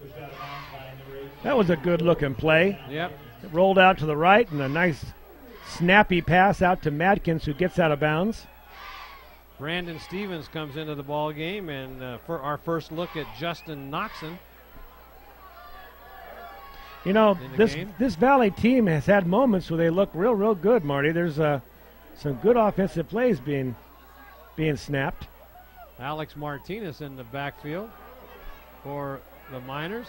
And he's up the middle. And this is a big gain for a first down on a quarterback keeper. Derek Stevens finds room up the middle. They've run that a number of times tonight. They must have had success this season with it. But it's nothing more than snap it back to the quarterback and go right up past the center and the guard. Here it is again. Here it is. Well, comes. You didn't see it, but he does get outside, and he gets a nice block on the outside by his wide receiver. Gets run out of bounds. Once again, shotgun formation. There he is. Pass. He's wide open. Nobody's there. And he's going to catch it about the 8-yard line. That looks like, once again, that was number 2, Julian Murphy. So now they're running to get into formation. There is 5 minutes and 45 seconds left. Here's the keeper again, and he's going to get stopped at the line of scrimmage. Coming up, making that hit, Newkirk.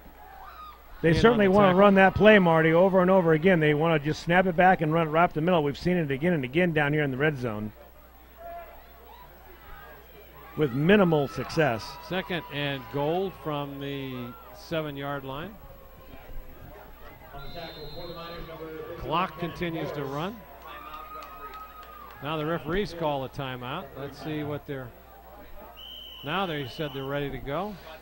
4 receivers out to the right, 1 out to the left, nobody in the backfield. And there's a pass in the corner to double coverage and going up for it.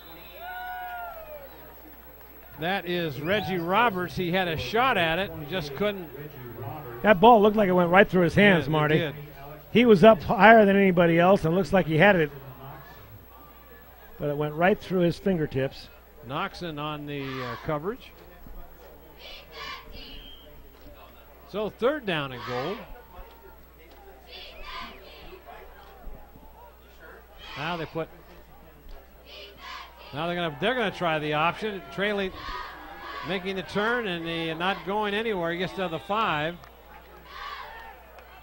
is Stevens, and now it'll be 4th and 5 and 4th and goal. Now a timeout's called as the coach comes out. He wants to get this score. So it's 41-25. We're talking about 3 touchdowns. If I was Gil Dominguez, I'd say that was possible. Yeah, but well, you'd think with the here we go. Let's listen to Coach Humphers. Cannon, come here. Steve, come here. Is your shirt untucked again? Really, it looks like it is. Get those other guys up here. The thing is, it's 4th down. Huh? Put the starters in here. Keep the line back. Shockey and We're putting shot. Okay. Hey, Okay. guys. Let them play. Hey. Goal line man, which means the Man. weak backers on one of the. You're strong. Tyler, you're on the other side. Hey, Kennan. Kennan's the weak backer. You go out on the trips guy. Heads. Cole, you tough here. Did you get all that, Paul? I got the part about the shirt. Boy, he's. Yep. They're going to keep in what they had, the squad that's in. They're going to let them hold right there. Big rollout and a big rush, and he throws it sidearm, and it's knocked down. Good defensive play. That was, looks like Corey George knocked that down. We'll have to, yeah, I think so. And once again, the Valley Vikings are held out of the end zone inside the 5-yard line. That's twice tonight, Marty. Once right before the half that they couldn't get in. That's right. And then now if you were to say if these 2 drives had scored.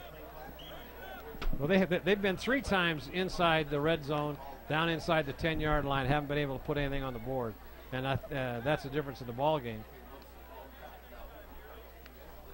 Here's the handoff. And that is to Ryan, trying to turn the corner, can't do it. He stays in bounds, though, and the clock continues to run. I wouldn't be surprised to see a big gainer here pretty soon because the Valley Vikings are very, very tired. And they've got a whole fresh set of uniforms in there right now. Dettinger is in there. Souza. There's Ryan again. He carries the ball up to close to a first down. Let's see if they give it where they get the spot. It's going to be short by about a yard.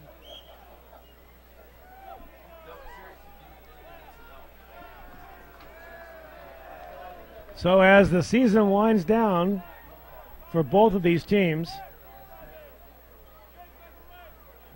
we see some of the bench players coming in.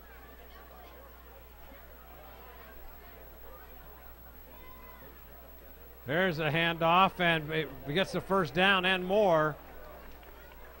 That was, once again, that is Jake Wolf. Wolf's had a good game tonight. He has. They've given him a lot of plays and a lot of snaps from center have gone to Wolf tonight. He's gotten some good yardage. We'll see him again next year, Marty. Monty Thurman comes out of the ball game. He's got to be tired. He looks like he weighs pretty close to 300 pounds, and he's been in there the whole game. Well, they bring in a replacement. Low snap, fake handoff, going around the left side and falling down is Jantz. That play just didn't look like it had anything going for it at all.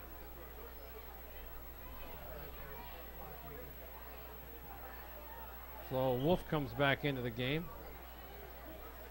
Clock continues to run. 2 minutes and 37 seconds. Devin Rowe is in the lineup.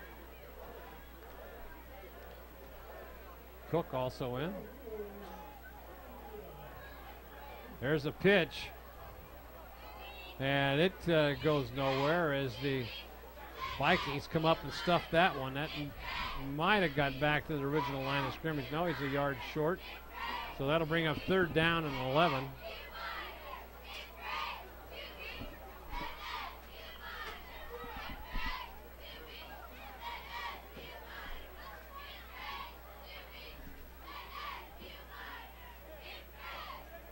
Long time to get this play in. I hope they can get it off without delay of game. Got a lot of new personnel in there. There's some confusion. Yep, there's the flag. There's a flag for too many men in the huddle. That wasn't going to work. That'll take it back another 5 yards, and that Miners will have them just where they want them. 3rd and long proved to be very successful tonight. Okay, who else we got? Who else hadn't been in? Who else? Who else? Run a fade on him. You got it, Colin. Run a fade on him. Low snap, pitch back. And that goes to Browning. Is that Browning? And he doesn't get back up to the line of scrimmage. So now they'll be forced to punt. 4th down. Punt. I wonder if they will. Yeah, I'm sure they will punt from this position on the field, sure. All right. Hey, it's a 50, but even though the guy's offset to the other side of the center, you still got a double. Okay. No. I'm just saying. Okay, get on the ball, get ready. Nick, get on the ball, get ready. Josh Cole! Josh Cole! Okay.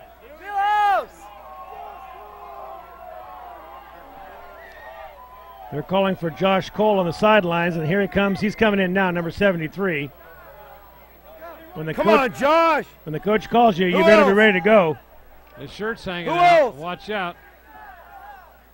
Millhouse! Millhouse! Go in there and defend. Go in for Millhouse at right end.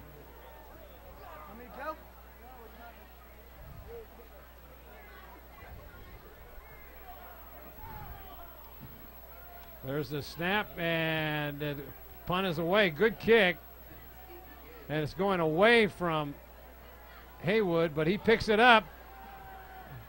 Gets down to inside the Nevada Union 40-yard line. Let's see where he steps out of bounds at the 41. So 1st and 10, good field position for the Vikings. As the fans file out from across the way, what few there made it all the way up the hill tonight. Newkirk in the game. Noxon in. Millhouse is in. There's a pass right over the middle. Could be an intercepted. It is. And he's got running room. That is Kenny Morris. I took a bet at the beginning of the year. Kid would never intercept the ball. I buy a steak dinner if he intercepted it. Morris gets the interception. Okay, and he gets the high five and the big helmet pat by the coach. The coach is really pleased the fact that he made the substitution. Sabot and Jake. Sabot, get it right tight end. Right tight end. And he got Morris the interception. No. Red. And right over the head of number 2, that was Julian Murphy, into the hands of Kenan Morris. A play he will remember probably for the rest of his life. Look at this. Puts his head down and drives his legs forward, holds onto the ball. Almost gets it stripped away, but he holds on to it. Good for you. Excellent play. 55 seconds left in the game. And I'm sure they will just kneel on the ball. Yes, they will. Take a knee as Jantz goes down and let the clock run. Coming into the ball game for the Tyler Perez now.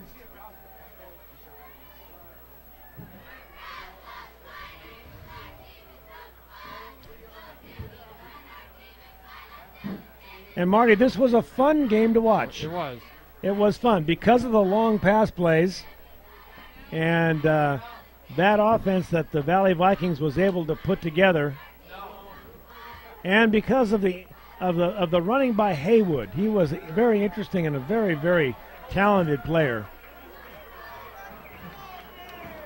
But the fact is, the Valley Vikings never were really in the game. No. They drew it close, 14-13, as close as it got on a couple spectacular plays, a long pass and also a fumble recovery. But outside of that, it was all Nevada Union, and all the players got into play tonight. Yeah. Good job. Good job, you guys. Good job. Good game. Thank you. Good game.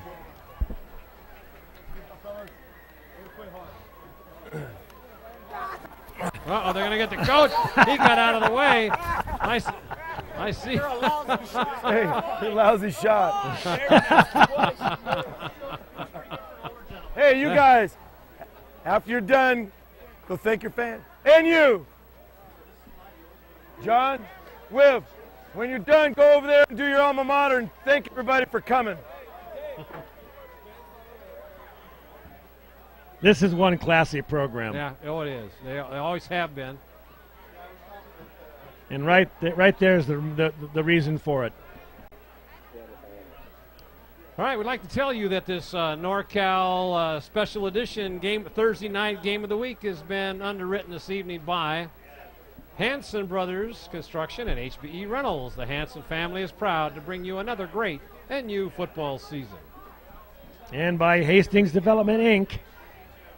Kevin Hastings and Sean Solomon are proud to be bringing you sports television each week.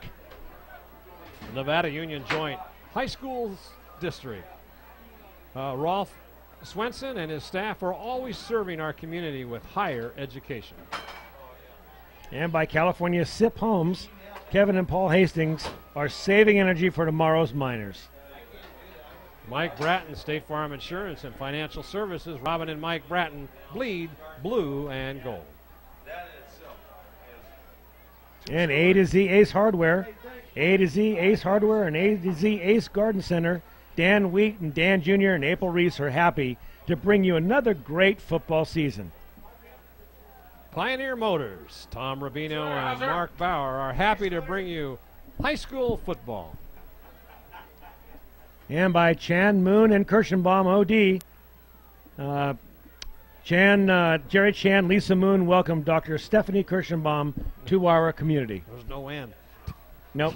Hughes Body and Fender. Clay Shockey is proud of his son Matt, number 15, and all the rest of the NU Miners. Soft answers. The Wilhelm family loved to watch their son John, number 4, and the NU Miners.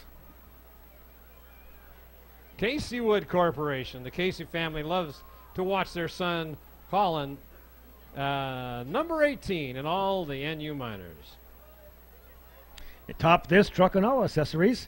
The Caprose family is proud of their daughter Danielle and the freshman cheerleaders. Grass Valley Glass, NU football coach Curtis Salwin is proud to donate his time to the NU team. Placer Title Company. The Placer Title Company, Larry Ingersoll, Sally Vigil, and Bear River manager Tracy Willis support Foothill football. And our new underwriter this evening, California Loan Associates, CLA. Darrell Walker and his family are happy to support NU Sports. And by Touchdown Productions, celebrating our 11th season of local sports television. Be sure to join us next time for part 2 of our second doubleheader weekend as we travel to Bear River as the Bruins tangle with the Colfax Falcons to see who will advance to the playoffs exclusively on our Foothill network of stations, ACTV Channel 20, Sudden Link Channel 23, Lake of the Pines, it's Channel 7, and in Grass Valley and Nevada City on NCTV Channel 11. I look forward to that with you tomorrow night, Marty. We'll be there. And another, I'd say it was not a great season for Nevada Union. They had some nice games, a couple of them, but and they made some big plays along the way. Good that all of the kids got to take part. There's they're over in the KNCO booth. Tom Fitzsimmons and Dan Miller waving to the crowd there. They're happy to be here broadcasting the game. And like I was saying about the season, it was mediocre to fair, but all in all, the kids gave their 100% each week. And one of the tough things that we had here, that Steele Jantz, the senior quarterback who was looking forward to a big year this year to run the offense on this team, went down with his broken leg, and that kind of set the tone for the entire season. Right, the very first play of the very first game, we were here actually to see it, and that was a real tough blow for NU early in the season and kind of set a precedent. And you hate to see Steele, who was looking forward to a great senior year and a senior season, go down like that. That was sad, but NU is going to come back next year. They've got a quality program, and you always know that they're going to put a good contender on the field. All right, let's let you know that this our executive producer and director for tonight's game, doing a yeoman's job, Gilbert M. Dominguez. And titles and replays by Maverick King. Thanks, Maverick. You did a great job tonight. Your announcers for tonight's game, Marty Mortensen along with Paul Brown, saying thank you for joining us. And, of course, the camera operators, Chris Glass, Casey Dominguez, Sean Kraszewski. Yep, I got that one right this time. Kraszewski. And Gary Feis. Like ice. And the office. Icy. Spicy. Yeah. All right. And office manager, we'll get this one right. Lynn Dominguez. Don't forget her. Technical engineers, Paula Mikowski. Remote facilities tonight provided by the new Commander 2. And, of course, our Commander 2 maintenance is Plaza Tire and Auto Service. Thanks, guys, at Plaza Tire. And we'd sure love to hear from you on our shows this year, and looking for basketball season to come up in a couple weeks, volleyball, so we'll be there for you. You can write us at gil@touchdownproductions.com. All right, for Paul Brown, Gil Dominguez, this is Marty Mortensen and the entire Touchdown Production sports team. We are happy to bring you all this exciting action. We'll be with you tomorrow night with Bear River and Colfax for a playoff spot. So for all of us, we'll see you next time on our NorCal Game of the Week. Good night, everybody.